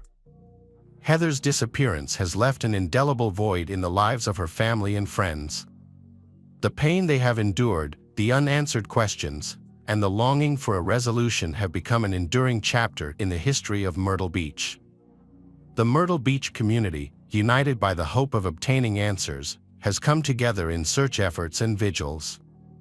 Heather's story has echoed far beyond this coastal town, reflecting the challenges of navigating the complexities of love and relationships. Hello again, true crime fans. We've got another mysterious case to explore. The case of Kathy Lamb. Kathy Lamb lived in an affluent area of Palm Beach. Kathy had a challenging childhood. Her parents divorced when she was young, and she lived with her father. During her teenage years, her mother was absent, which took a significant emotional toll on her. She was self-conscious about her weight, feeling larger than her peers. Fortunately, her stepmother was kind and supportive. Recognizing Kathy's insecurities, she helped her build her confidence, and over time, Kathy became more confident. She started playing sports and trying to lose weight. Kathy was very smart and kind, which helped her make friends in high school. She was active and cheerful, and her problems seemed to disappear when she was with her friends. One of those friends was Jeff. They met when he was 17 and she was 16, and they quickly felt a special connection. Their relationship continued even after they graduated. 2 years later, they secretly married, surprising their families. When their parents found out, they thought the couple was too young to make such a serious decision, but the couple was determined to stay together, despite family pressure. It seemed like the newlyweds had a bright future ahead of them. Jeff worked hard at a local repossessed car park, while Kathy found work as a pharmacist at a pharmacy. She had the necessary education and wanted to advance in the field. Over the years, Jeff remained a tow truck driver, while Kathy became a top pharmacist. A year later, she was offered a job as a district planner for distributing drugs to pharmacies, an opportunity she eagerly accepted. They achieved their dream of owning a home and enjoyed 12 happy years there until a devastating tragedy occurred. On June 15, 2004, Jeff returned home from work at around 7 p.m. He intended to invite his wife to dinner. However, as soon as he entered, he was horrified to see blood all over the hallway, running down the walls. The gruesome evidence of blood splatter and brain matter terrified him. As he called 911, he struggled to speak and held back tears. Initially, the operator mistook his cries for those of a woman, but Jeff eventually plucked up the courage to describe his home, which now looked like the set of a horror movie. At the end of the corridor, there was a significant amount of blood on one wall, as if it had been splattered. Facing this wall, about 1.5 meters away, similar splatters were visible on the opposite wall, and they extended down the stairs leading to the second floor. On the upper level, in the midst of the gruesome scene, lay 30-year-old Kathy, who was unresponsive. The operator attempted to guide Jeff over the phone to provide first aid, but Kathy's injuries were so severe that there was nothing that could be done. When the police arrived, they were taken aback by the horrific sight. It was one of the most brutal crime scenes they had ever encountered. Kathy's body showed multiple severe head injuries from heavy objects. Her skull and face were so badly damaged that they appeared completely disfigured. Although the murder weapon was not found at the scene, a thorough laboratory analysis determined that it was likely a long, heavy object with a hexagonal shape or similar features. Jeff mentioned that he had tried to call his wife several times after 5 p.m. but received no answer, which he found unusual. Concerned, he rushed home to meet her. It turned out that not only Kathy was injured, the couple had 3 large dogs in the house, Jeff's dog and his wife's 2 dogs. Tragically, both of his wife's pets were discovered badly beaten and lying on the floor next to their deceased owner. They had suffered severe head injuries and were barely alive. Unfortunately, the injuries were so extensive that the veterinarians had to euthanize the dogs to relieve their suffering. In a shocking turn of events, Jeff's dog was found locked in his owner's bedroom. Paws from all 3 dogs were found at the scene, along with blood that police believe did not come from the animals. They suspect the blood may have come from a struggle with the killer. The blood has been sent for analysis to determine its source and whether it can help the investigation, and they await the results. Police are uncertain whether the blood on the dogs came from Kathy or whether they fought with the attacker to protect her, resulting in their fatal injuries. Police found the dogs unharmed after the woman had been killed and the fight had begun. The amount of blood on the animals suggests that they had seriously injured the attacker, possibly lacerating an arm or leg. This means that the attacker would have bled profusely, possibly from an open wound, and that he would have sought medical attention at a hospital. The attacker's intentions remain unclear. He may have acted recklessly or out of a deep hatred for his victim, ignoring the large dogs that lived with the family. After examining the crime scene, the police still lacked any concrete leads. They had to wait for the autopsy results to gather more information. In the meantime, they checked all the local hospitals for the injured attacker. Several suspicious people came in with injuries that were found to be unrelated to the incident, as their injuries did not match those of a dog bite. The police began talking to local residents in the hope that someone had seen suspicious activity at Kathy's home or had noticed the criminal fleeing, possibly injured. Unfortunately, no one observed anything unusual. They were also trying to find a motive. Robbery seemed unlikely given the many valuables in the family's home. Only the gold earrings with diamonds that the Kathy was wearing during the attack were missing, while everything else remained untouched. Even the money, which was clearly visible, was not taken. It seems unlikely that a robber would ignore such an opportunity. There were no indications of a break-in, the furniture was undisturbed, drawers were not opened, and belongings were not scattered about, as thieves typically do when they search for valuables. This led the police to explore alternative motives and various theories. The forensic expert determined that the murder occurred between 4:30 p.m. and 5 p.m. Jeff, the first suspect who found the scene, had a strong alibi. At that time, he was on the job and was seen by numerous co-workers. Additionally, he showed no signs of injuries that would typically result from a struggle with the dogs. Just as police were about to clear Jeff of suspicion, an unknown young woman arrived at the family home. Joy Steele came to the house and introduced herself as Jeff's fiancée, which surprised the police, especially since Jeff had been crying earlier.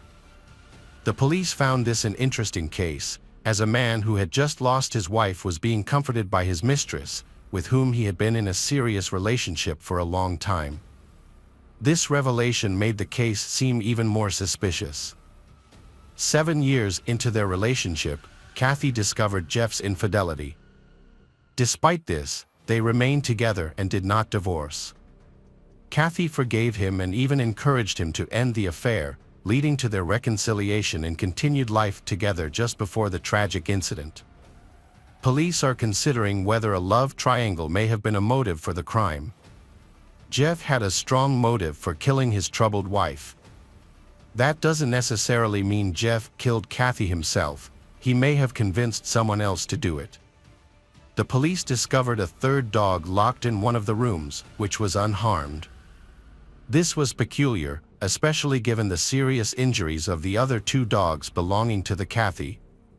Did the criminal truly hate her to the extent that he chose to ruin everything she cherished?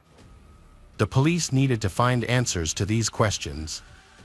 In the meantime, one of the police was questioning Jeff's mistress, Joy Steele, at the location of the incident.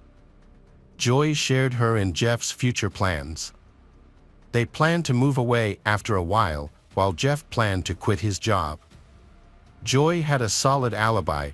Joy, who was apparently working at a restaurant during the time of the murder, was present, and multiple people could confirm this. In addition, Joy had no injuries on her body. Although the suspicious couple could not have been directly involved in the murder due to their alibis and their lack of injuries, the police have not ruled them out as suspects given the serious circumstances surrounding the crime. They had a strong motive for their plan. The investigation into the crime and the hiring of the killer continues, with the police focusing on identifying potential enemies or those who may have wanted to harm Kathy. However, Kathy's friends and relatives have been unable to identify any enemies, with the exception of her husband. That same day, another suspect emerged. Jeff had another mistress named Lisa. A few weeks before the murder, Lisa's husband, Ray, discovered them together when he came home early from work and found Jeff shirtless on the couch. This confrontation led Ray to kick Jeff out of the house. The next day, Ray calls Lisa and threatens to kill Jeff if he continues with Lisa. Ray emerged as a potential suspect due to his violent nature and apparent motive. However, the situation raised questions about the Kathy. Why did Ray kill Jeff's wife? She had not harmed him and was actually the victim in the scenario, just like Ray. Despite this, Jeff continued to blame Ray. He believed that Ray had gone to the house to carry out his threat against Jeff, but Jeff was not home at the time. It is also possible that upon arriving at Jeff's house, Ray was in danger from Jeff's wife and dogs, so Ray felt compelled to kill her and the dogs. However, this motive does not fit with the extreme violence the killers showed towards Kathy. Her injuries were extremely brutal, suggesting that this was not a random crime, but an act of deep hatred. The police then turned their attention to Lisa, the second lover. Despite her husband's threats, she remained in contact with Jeff. Cell phone records confirmed that they frequently called and texted each other, including at the time of the Kathy's murder. Lisa and her husband Ray were both investigated, but they had solid alibis and were eliminated as suspects. However, the police decided to track the geolocation data of the lovers' mobile devices to gain more details. The call between Lisa and Jeff took place just minutes after the murder. Jeff's cell phone was found near his home, and Jeff was not at work at the time, contrary to what he had previously said. Additionally, Jeff's dog was unharmed, which seems more than just a coincidence. Forensic experts conducted a thorough examination of the animals.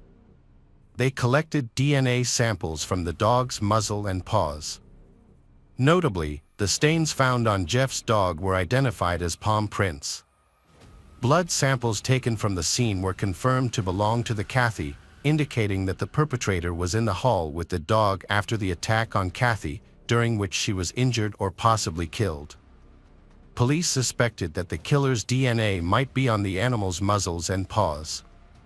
However, the investigation disproved this theory, revealing that the blood was not human, but believed to be from dogs that may have been fighting each other. By analyzing all the new information, police were able to piece together a clearer picture of the events that occurred on that tragic day. Someone entered the house and discovered Kathy along with her 3 large dogs. The attacker hit the woman in the head with a heavy object. 2 dogs were present, also seriously injured and later died. And they did not attack the attacker.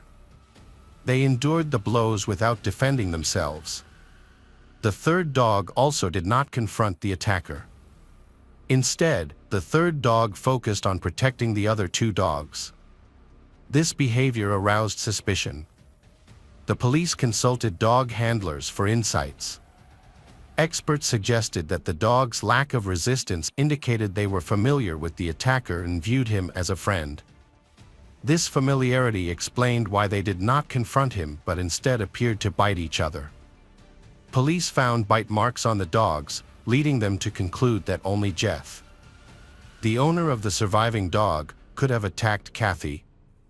Additionally, geolocation data indicated that the Jeff was near the house, which supported their suspicions.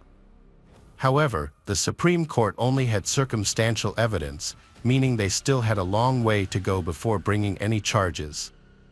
The police needed one crucial piece of information to strengthen their case. With no further clues, the police focused on investigating Jeff's personal life to understand what might have motivated Jeff to kill his wife. It turned out that the family had recently faced significant financial difficulties, which had affected Jeff for many years before these events. Jeff's boss caught him stealing a large sum of money, about $30,000. Jeff had not spent it all and agreed to return it. He also paid his boss $20,000 in restitution. The police then analyzed Jeff's activities. It turned out that his job brought in only a small income, just enough for his family's needs. He also spent money on his mistress. His wife's income was much higher, but he did not want to tell her about his problems. Jeff was characterized as someone without any remarkable business skills. He was neither particularly foolish nor exceptionally intelligent. His earnings were limited, making the compensation amount a serious financial burden for him. Despite living in an affluent neighborhood, he struggled to come up with the funds. Jeff sought ways to earn extra money or secure a loan, but all these efforts proved fruitless, and the total amount of compensation remained far beyond his reach. He later learned that he was the sole beneficiary of Kathy's life insurance policy, which was worth $29,000. Police believed that this amount of money could solve all of Jeff's financial problems. On the day of the incident, police collected the clothes he was wearing at the time. However, forensic experts conducted a quick test and found no blood or DNA from Kathy on his clothes. The suspect was wearing dark clothing, making it difficult to detect any blood stains. The experts meticulously studied every millimeter of the items using a microscope with 60,000 times magnification. Inside the jeans, they discovered several small red drops, which the forensic team identified as blood. This blood had seeped deep into the fabric fibers, suggesting that it was from high-velocity splashes. This evidence was consistent with the nature of the injuries sustained by the Kathy. DNA testing confirmed that the blood belonged to Kathy. The police were further surprised when they examined Jeff's other belongings. They found a gold earring embedded with a diamond in one of his trouser pockets, which he had claimed was stolen during an attack. This indicated that he likely staged the scene and hesitated to dispose of the item to avoid being caught at a pawn shop. To strengthen their case in court, the police needed to find the murder weapon. Despite their best efforts, the police were unable to find the weapon.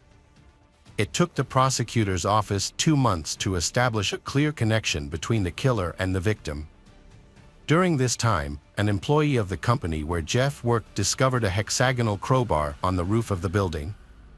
The tool was standard equipment on the company's tow trucks and was available to all employees. What made the crowbar suspicious was the significant amount of blood found on it. The employee promptly notified the police of the discovery. Jeff claimed that he had lost his crowbar and was unable to provide it to the police. This raised suspicions that the bloody crowbar belonged to him and may have been hidden as the murder weapon. The crowbar was sent to a laboratory, where experts compared it to the injuries found on Kathy's head. They concluded that the shape of the tool matched the impact marks. Additionally, the blood found on the crowbar was confirmed to be Kathy's through analysis. Jeff was arrested and charged with premeditated murder. Friends knew he had often complained about his troubled marriage. He claimed that Kathy couldn't manage household chores, which made him angry. However, he overlooked that she was the one supporting the family financially and covering their travel expenses, leaving her little time for housework. Jeff's car was always cluttered with garbage, yet he continued to blame Kathy. He frequently talked to friends about wanting to end their relationship, and several acquaintances reported that he was considering divorce. Kathy was unhappy in her marriage to Jeff due to his betrayals and chaotic lifestyle, which she knew about. She often vented her frustrations to friends but couldn't bring herself to leave him because she loved him deeply. Despite her unhappiness, she stayed with Jeff, trying to tolerate his behavior. For Jeff, murder seemed like a better option than going through a divorce. He was in dire financial straits after stealing $30,000 at work, which had severely impacted his finances. If he divorced Kathy, they would have to divide their assets, and he risked losing their home. He felt he had nothing left to lose, as a divorce would leave him with little since Kathy could claim most of their assets. Jeff figured that by committing murder, he could use the life insurance payout to pay off his debts, keeping part of the money to start a new life with his mistress. Jeff had promised to make a choice between his two girlfriends, Lisa and Joy, but the decision remained a secret. During the investigation, police uncovered more details about the crime. On the day it happened, Jeff left for work but had actually planned to kill his wife. He drove a tow truck to a gas station, pretending he needed to fill it up. His absence from work was noted, and during that time, he returned home to wait for his wife to return. He was familiar with her daily routine, so he did not have to wait long. In a shocking turn of events, Jeff brutally killed his wife's dogs with a crowbar. The dogs, confused and frightened, began to fight. To stop the chaos, Jeff hit each dog on the head and then took his pet, Netarunu, into a room and locked the door. After the incident, he removed his wife's diamond earrings, intending to make it look like a robbery. He discarded some of his clothes, taking off his shirt and shoes, but he kept the jeans he wore during the massacre, likely overlooking the bloodstains on them. This oversight allowed forensic experts to find tiny drops of blood on the jeans, linking him to the crime. His lover called him while he was near his home, which revealed his location on the phone. When he arrived at the station, he attempted to dispose of the crowbar used in the attack, but did so carelessly, simply throwing it onto the roof of a utility building and not washing it. He believed the tool would never be discovered. Jeff was convicted of premeditated murder due to financial difficulties he thought he could overcome by collecting life insurance from his wife's death. Prosecutors presented substantial evidence linking him to the crime scene, the murder weapon, and the victim. His fingerprints were found on the crowbar, along with Kathy's blood on his clothing. He had attempted to stage a robbery and failed to completely conceal the earrings that were believed to have been stolen. Several people testified about domestic problems. Kathy still hoped to reconcile with her husband, despite being devastated by his betrayal. She truly loved him and was undaunted by his financial difficulties. What she craved most was love and understanding. Unfortunately, Jeff did not want to rekindle their relationship. Instead, he planned a murder that he believed would net him $29,000. It is suspected that Joy, one of Jeff's lovers, knew of his intentions. Jeff promised her a future together, on the condition that she pay off the debt he would incur from his crimes.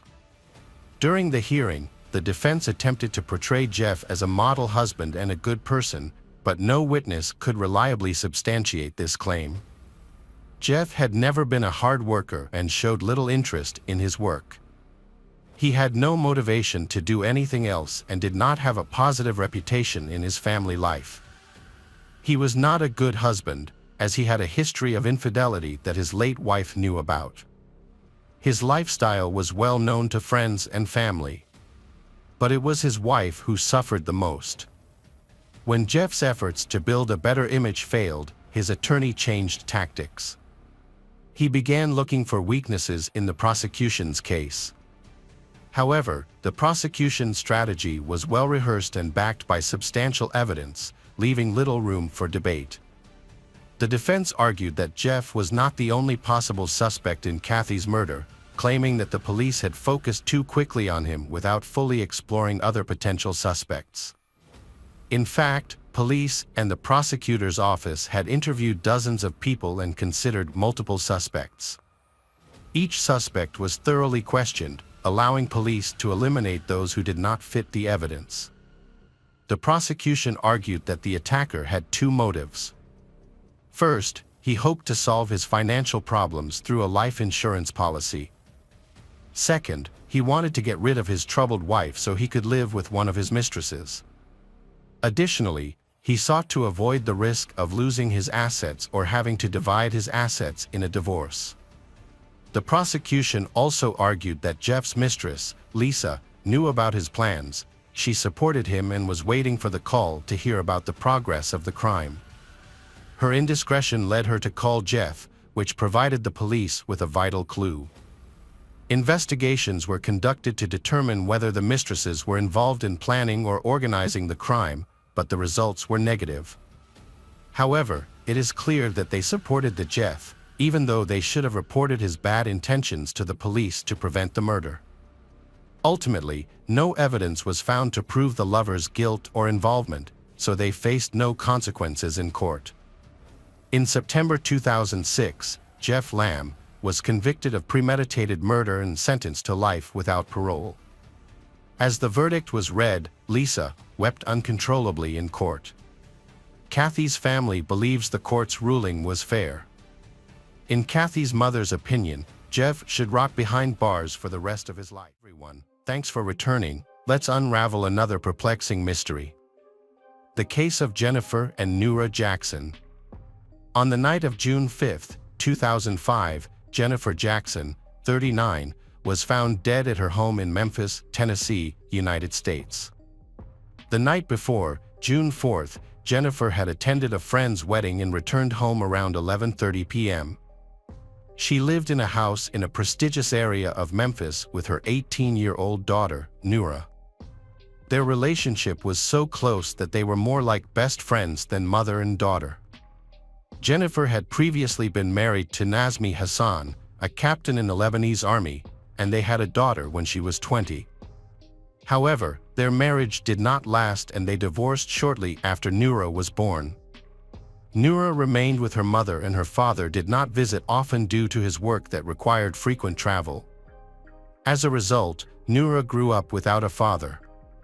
Jennifer worked hard to provide for herself and her daughter, which strengthened her character. She achieved a lot. Bought a house and a car, and made sure her daughter lacked nothing. When Nura turned 16, her father retired early and moved nearby. They became close during this time. Unfortunately, this close relationship did not last long.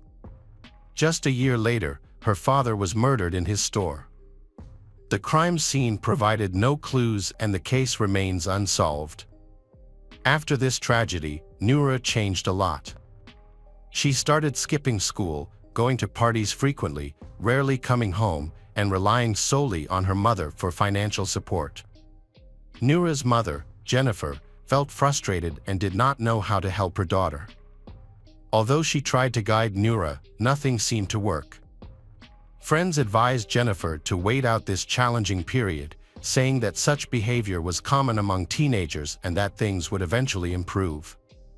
Trusting their advice, Jennifer chose to take a step back. However, tensions within the family remain high due to Nura's defiance until a new horrifying event occurs. At approximately 5 a.m. on June 5, 2005, neighbors heard a loud and persistent knocking on the door. They were still asleep, confused as to who could be visiting at such an early hour and worried that something was wrong. The neighbors lived across the street from Jennifer's house. When they opened the door, they found an 18-year-old girl named Nura screaming, saying that someone had broken into their house. The neighbor then took out a gun for protection and followed Nura to Jennifer's house. They entered through the back door. Nura entered first. She rushed to the phone and called 911. She told the police that someone had attacked her mother. While Nura was talking to 911, she gave the neighbor directions to Jennifer's bedroom. When the neighbor entered the room, he found Jennifer lying on the floor at the foot of the bed, covered in blood. She showed no signs of life, and there was a lot of blood in her mouth and on the bed. He hurried to the Jennifer to check her pulse, but she was already cold and there was no way to help her. Realizing she was dead, he went back to tell his wife while Nura was still on the phone with the police. Neighbors later returned to Jennifer's home to support a grieving Nura and keep her company. Paramedics arrived to confirm Jennifer's death, determining that she had been dead for several hours. Forensic experts began examining the crime scene, while police questioned Nura, who may have been the only witness to her mother's attack. Nura said that she came home from the party around 5 in the morning and found someone breaking into the house.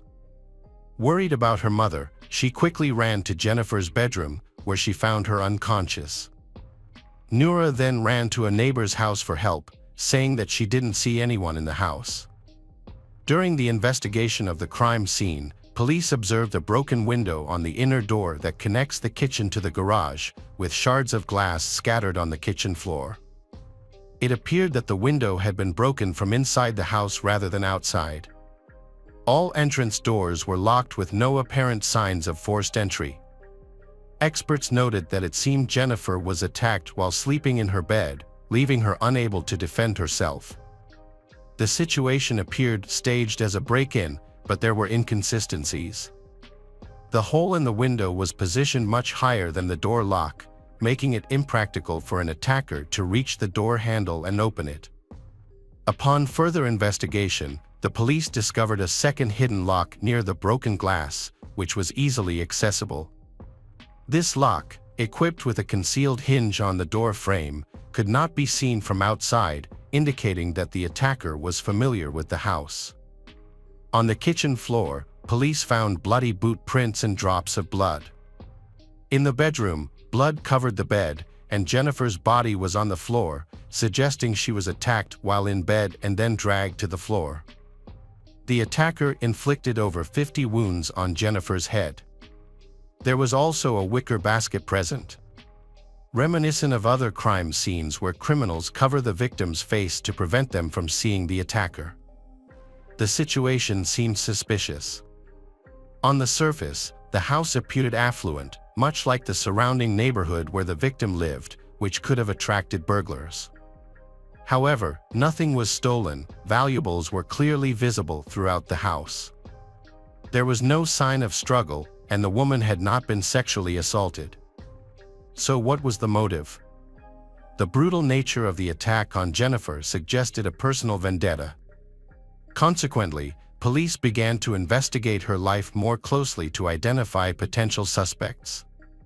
At the same time, the police searched the area around the house, interviewing neighbors and looking for surveillance cameras that might offer critical evidence. Unfortunately, at that hour, all the nearby residents were still asleep. No one witnessed the attacker or heard anything unusual. Additionally, there were no nearby surveillance cameras to provide any leads. Police learned from Noura that Jennifer had broken up with Mark Irwin shortly before her death. The motive for the murder appeared to be jealousy and resentment, leading police to focus on Mark and bring him in for questioning.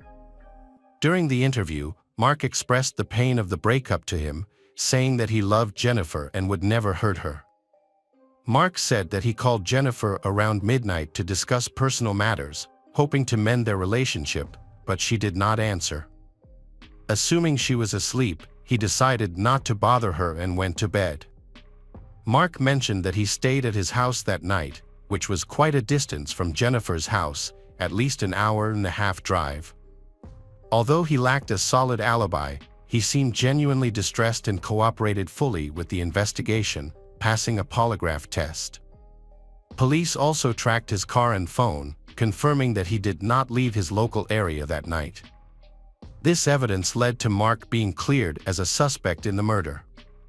Noura said that her mother's second husband, whom Jennifer divorced in 2001, was abusive. He had threatened Jennifer and had once pointed a gun at her mother. Noura suspected that he was involved in her mother's murder. Police investigated this lead but discovered that he had an alibi for the time of the murder. After interviewing Jennifer's relatives, police determined that she had no enemies. Instead, all the evidence pointed to Noura, who had been arguing with her mother recently. Noura may have staged the crime. She may have had a motive to kill her mother to inherit her mother's money. During the investigation, it became clear that Noura was a troubled teenager. She not only had a habit of attending parties but was also frequently smoking marijuana. Noura had a short temper, often displayed aggressive behavior, and would resort to using foul language. She demanded money and, when denied, would resort to physical aggression. Additionally, there was a conflict between Noura and her mother regarding the inheritance from her father. Noura wants to sell the property quickly for cash, while her mother wants to keep it. Police suspect Noura is involved in the crime and have summoned her for questioning. Noura repeated the story she had told earlier. She had attended a party and returned home around 5 in the morning to find her mother brutally murdered. She claimed she had nothing to do with the crime. However, the police soon realized that her story was not entirely accurate. After checking her bank card activity and surveillance camera footage from her car, they discovered that at 4 in the morning, she had stopped at a 24-hour store to buy a first aid kit. The kit was later found in her car, but Noura had not reported it. Forensic experts determined that her mother's time of death was between 1 a.m. and 3 a.m. A review of Noura's phone records showed that she was at her mother's house at the time of the murder, with details that matched the timeline perfectly. In addition, Noura had a small cut on her left hand, which she could not explain. Experts believe the wound may have occurred while she was holding a knife to stab her mother.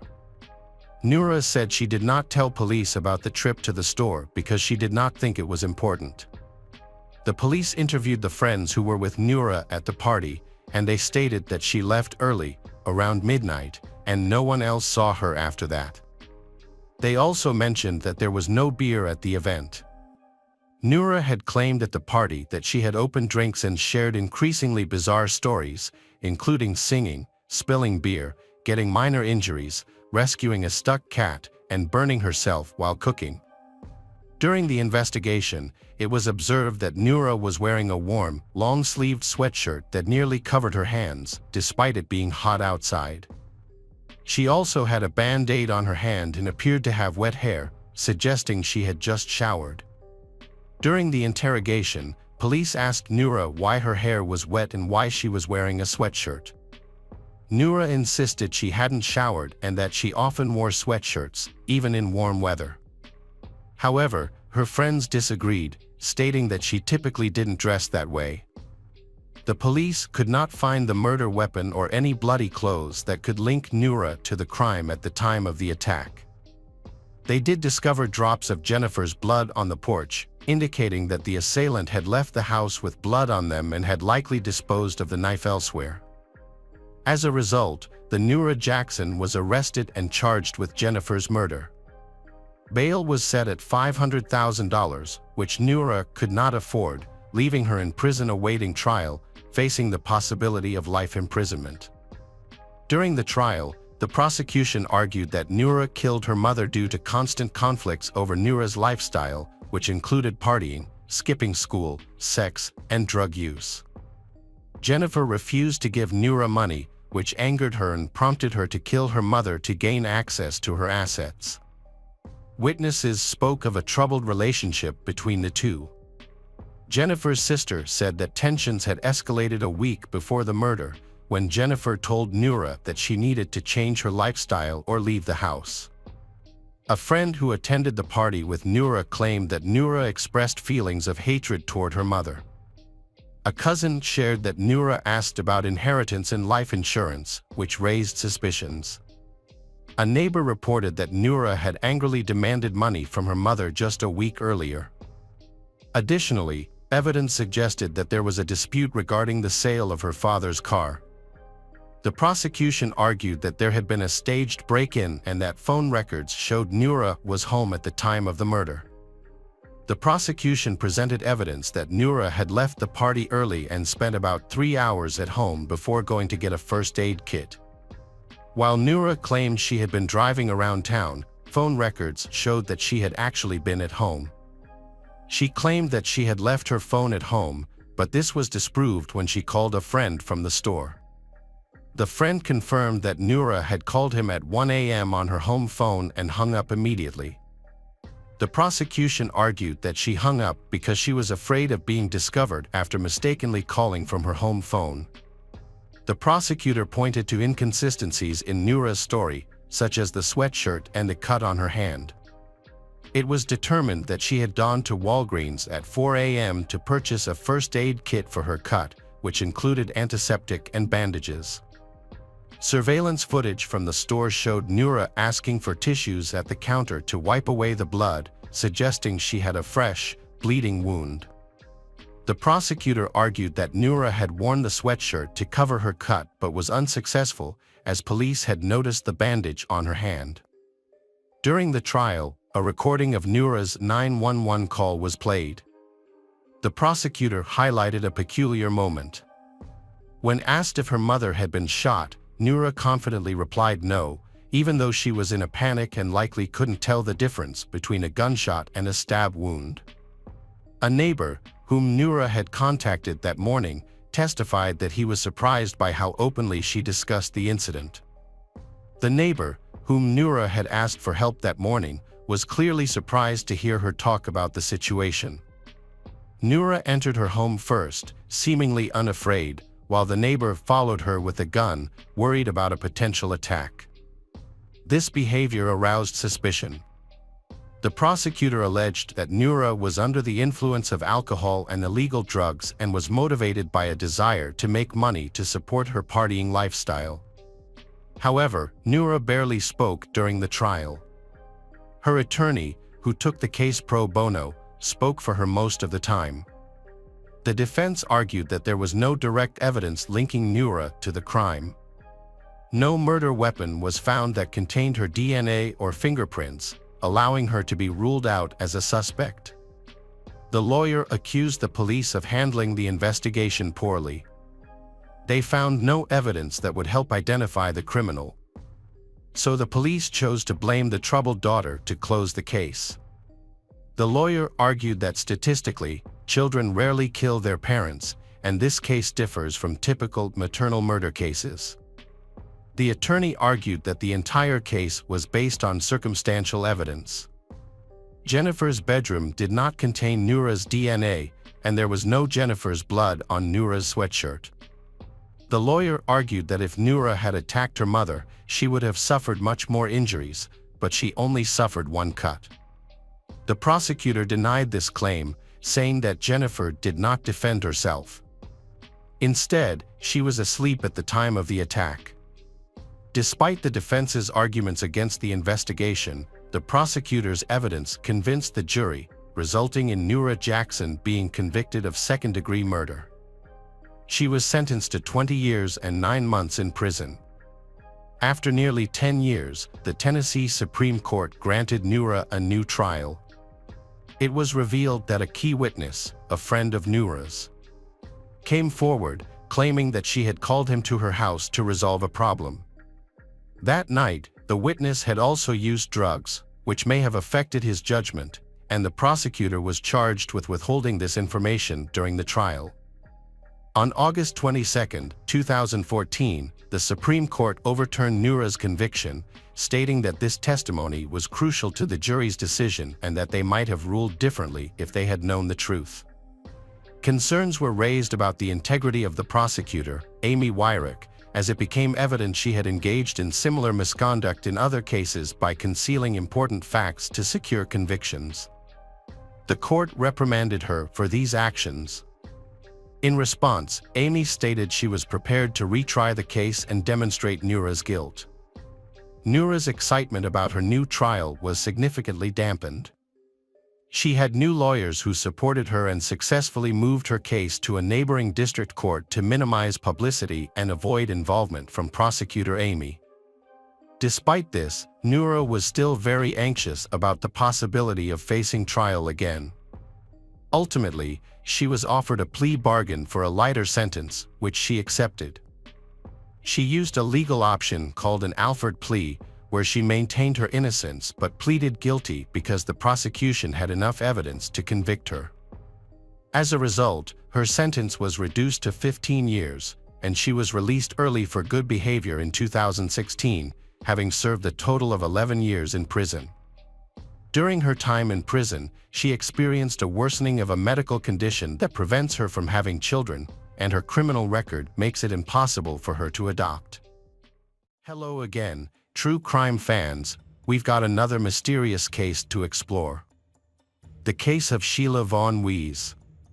Sheila Vaughn Wees was born into a loving and respectful family. However, as she grew older, she struggled to instill these values in her daughter, who became stubborn and disobedient, eventually leading to tragedy. On June 10, 1952, Neil Weiss and Liz Lenore Allen welcomed their daughter, Sheila. Neil was a World War I veteran who had served in the United States Air Force, and Liz worked as an accountant. The couple had 3 children, Sheila, Bill, and Deborah, and they lived in Minneapolis. Sheila did very well in school and was an excellent student. She then went to Boston University, graduating with a master's degree in political science. After graduation, she worked at a publishing house, where she interacted with several famous people. One day, Sheila met James Mack, a well-known conductor, composer, producer, and arranger in the music industry. At that time, James had children from a previous marriage. But this did not stop him from starting a romantic relationship with Sheila. Their relationship quickly advanced, and they soon got married. After the wedding, the couple moved to a small town in the district of Foran. There, they got involved in community activities and even organized performances in their backyard. In October 1995, her daughter Lois Heather Mack was born. At 43, Sheila was overjoyed to welcome a healthy baby girl. She and her husband, James, showered Lois with love and enrolled her in a top preschool and school. However, some relatives felt that Sheila spoiled her daughter. In 2001, Sheila and James planned a vacation and bought tickets for a Mediterranean cruise, they taking Lois along. Sadly, during the trip, James suffered a serious leg injury that was not properly treated, resulting in partial paralysis. The family later filed a lawsuit against the cruise company for damages, but the legal process took more than 9 years to resolve. On July 20, 2006, the family went on a trip to Athens, where James later died in their hotel room. His death was recorded on August 6, 2006. After his death, James Maxwell was revealed, stating that his daughter Lois, Heather, would inherit $1.5 million. The relationship between Sheila and Lois was strained. Lois often displayed disruptive behavior, throwing tantrums, and even attacking her mother. Since 2008, police reports have documented 35 incidents of domestic violence in Sheila's household. Additionally, Lois often ran away from home, prompting Sheila to file a missing persons report. Friends of Sheila's have reported that she sought help from various psychologists to deal with the situation.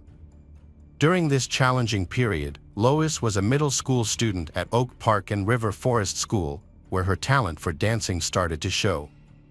She generally behaved well in school, but discussions about her relationship with her mother would often lead to her becoming upset. At that time, she was dating a boy named Tommy Schaefer, who was 2 years older than her. Tommy had a history of legal issues due to minor offenses. Tommy had many friends, he was especially close to his cousin Robert Bibbs. In 2011, Sheila's family's lawsuit after James injured his leg on a cruise was settled, resulting in a court judgment awarding her family $340,000 in damages. Since James had died, the money was supposed to go to Lois as stated in his will. However, for reasons that are unclear, the judge ordered the money to be sent to Sheila, which increased the conflict between Lois and Sheila. Her resentment towards her mother grew, and she made numerous threats against Sheila.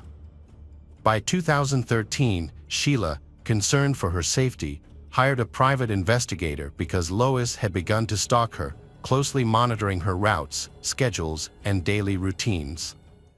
There was animosity between them, which made their trip to the Greek coast seem unusual. However, nothing catastrophic happened during that time. In 2014, Tommy and Lois began seeing each other more frequently. Despite Sheila's objections, the situation escalated when Lois stole Sheila's bank card at a hotel party and spent over $1,000. Her mother threatened to report Lois to the police, blaming her for many problems, including the death of her father James. Tensions rose, leading Lois and Tommy to consider a drastic solution to their problems, as Sheila was seen as an obstacle to accessing the family's finances. Despite their strained relationship, Sheila and Lois traveled to Bali together in August 2014. The mother hopes that during her 10 days here, her daughter will reconsider her feelings and stop resenting her. They stayed at the St. Regis Hotel in Bali. On the day they arrived in Bali, Lois texted Tommy, confirming that everything was going according to plan. She then stole her mother's credit card again and bought a $12,000 ticket for Tommy. He arrived on the island just 12 hours later. Meanwhile, Lois was arguing with her mother at the hotel, this time about the news of her pregnancy. Tommy then went to the hotel where Sheila and Lois were staying and got involved in the fight. He hit Sheila in the face with a metal crowbar, killing her instantly. Tommy told his cousin Robert what had happened. Lois and Tommy then put Sheila's body in a suitcase and asked a porter to leave it in the hotel lobby while they called a taxi. The taxi arrived within 10 minutes and they quickly loaded the suitcase containing Sheila's body into the trunk to leave Bali as soon as possible. However, Sheila had previously warned the hotel staff not to accept any payments made with her card without her presence, knowing that Lois often stole her cards. As a result, Lois had no money and the couple were unable to pay for their hotel room. They fled without paying the bill, leaving their passports in the hotel safe. Without these documents, they cannot go to the airport. Lois and Tommy asked the taxi driver to stop at a budget hotel called Rita Valley, which they had just passed. They left their suitcases in the taxi and asked the driver to wait 10 to 15 minutes while they checked in. However, 2 hours had passed, and the driver became impatient and went into the hotel himself, but found their room empty. Lois and Tommy had checked in there but had quickly fled. Frustrated, the taxi driver returned to his car and noticed that the suitcase was leaking a red liquid. Suspecting foul play, he called the police. When the police arrived and opened the suitcase, they discovered Sheila's body inside.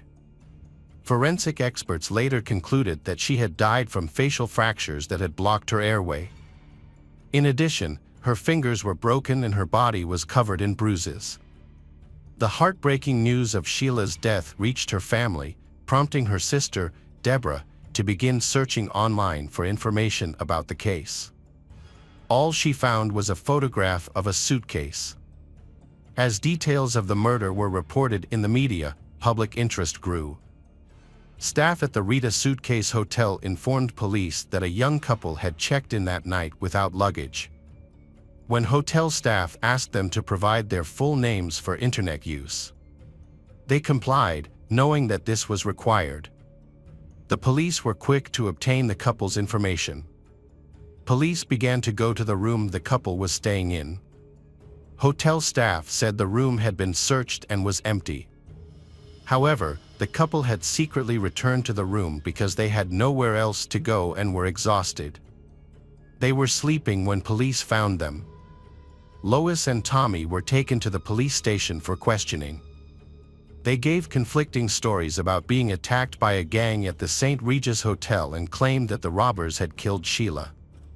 While the couple's testimony was inconsistent, the hotel staff and taxi driver remained consistent in their tests. As a result, Lois and Tommy were arrested for murder. Lois became angry, shouting that she was innocent and demanding a lawyer from the United States. The couple appeared on public television in Indonesia, with the report filmed from the police station. Tommy covered his face with a t-shirt, while Lois smiled and smoked a cigarette. They were then transferred to Lessenpar prison, which houses serious criminals and murderers. Sheila's body was returned home for burial. Her case attracted international attention. During the proceedings, Lois underwent several psychological evaluations, but the results were not considered in the verdict.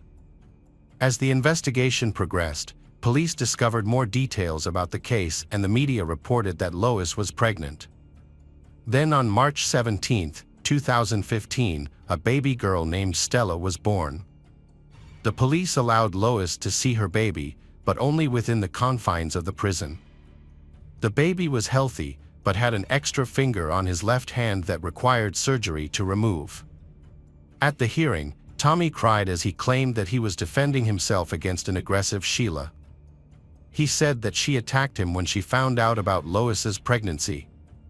He also said that Lois often expressed a desire to escape her difficult mother. Lois' testimony contradicted Tommy's. She said she never wanted her mother to die. During the violent fight, she even ran into the bathroom to save her mother. But her testimony was not believed. The judge was presented with evidence that showed Lois and Tommy's criminal intent. Lois had previously suggested that Tommy hire a hitman to kill Sheila and had prepared $40,000 for the purpose. Sheila's autopsy showed obvious injuries and bruises on her hands and face, indicating that Sheila had fought back in self-defense. As a result, Lois Heather Mack and Tommy Schaefer were convicted of premeditated murder. Under Indonesian law, they faced the death penalty. However, the court pardoned them. This leniency was largely due to their newborn child and the couple's deep remorse. Tommy realized the severity of his actions. Sheila's family later visited him in prison, talked to him, and expressed their grief. This interaction caused Tommy to fall into a depression. He began to hate himself and truly regret his choices. His mental state deteriorated, leading to health problems, causing him to lose 11 kilograms and look pale. In April 2015, the final court hearing concluded, and the judge announced the verdict. Lois Heather Mack was sentenced to 10 years in prison, while Tommy Schaefer received an 18-year term. The prosecution described them as ruthless criminals. However, Tommy's good behavior and expressed remorse helped him avoid a longer sentence. As they left the courtroom, Lois posed for photographers from various newspapers and, while drinking a soda that smelled of alcohol, smiled and made jokes. The only thing that troubled her was the fact that she would be released much earlier than Tommy. Meanwhile, Tommy looked at her with anger and wanted nothing to do with her, marking the end of their relationship. Lois, who avoided the death penalty and received a shorter sentence, acted provocatively in prison. She frequently took photos and videos with her friends in prison, enjoying their time together. She managed to get alcohol to drink. To earn money to buy alcohol, she sold food in the prison yard. The prison authorities allowed her to sell food, feeling sorry for her because she was a single mother, but they saw that she did not care much for her daughter, who spent her early years in terrible conditions. Tommy considered Lois a fallen person and mentally ill. One day, reporters secretly entered the prison and recorded footage of Lois having fun and dancing with friends in her cell. The footage quickly went viral on television and online, causing considerable public outrage. In response, Tommy filed a petition with the United States government, requesting that Lois be transferred from the Indonesian prison to a psychiatric hospital in the United States. In the petition, he expressed that he was not seeking sympathy but hoped that their daughter would grow up to be a good person. A year later, Tommy wrote a letter to his friends detailing how Sheila's murder was planned and carried out, and Lois's questionable actions in front of their young daughter Stella. Lois seemed to be focused only on her own gain, with no regard for Stella. The responsibility of looking after Lois' daughter Stella was eventually given to a fellow prisoner, Ashar Puta Melody Sert, who had been released. Ashar quickly adapted to life in Indonesia and married a wealthy local man. Stella was then placed in the care of the couple.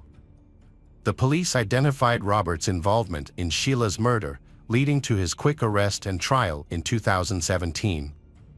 He pleaded guilty to breaking the law and being an accessory to Sheila's murder. During the trial, he revealed that in August 2014, Tommy had come to him for advice on how to carry out a murder. As a result, Robert received a 9-year prison sentence. Sheila's family was pleased with the outcome. While in prison, Lois ended her relationship with Tommy. In October 2021, Lois completed 7 years in an Indonesian prison and was paroled.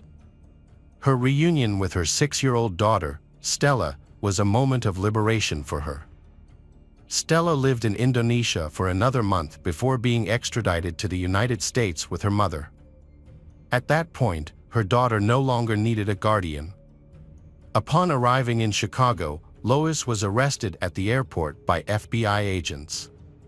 She faced new charges of conspiracy to murder a U.S. citizen abroad and obstruction of justice. Lois attempted to draw media attention to her arrest, believing it was unfair, especially since she had already served time in Indonesia. She felt it was unfair that the police had brought new charges against her. At her first court appearance in the United States, Lois denied all charges against her. Her attorney, Keith Vogel-Barova, argued for her to be released on bail. In response, District Judge Charnell agreed to consider the appeal and heard from Assistant District Attorney Terry Keeney. The court needed a reasonable amount of time to make a decision. A week later, Lois reached a plea deal with police and pleaded guilty to conspiracy to murder a U.S. citizen abroad. A hearing then took place in Illinois federal court. District Judge Matthew Kelly considered the prosecution's recommendation for a 28-year prison sentence, minus 7 years for time served in Indonesia.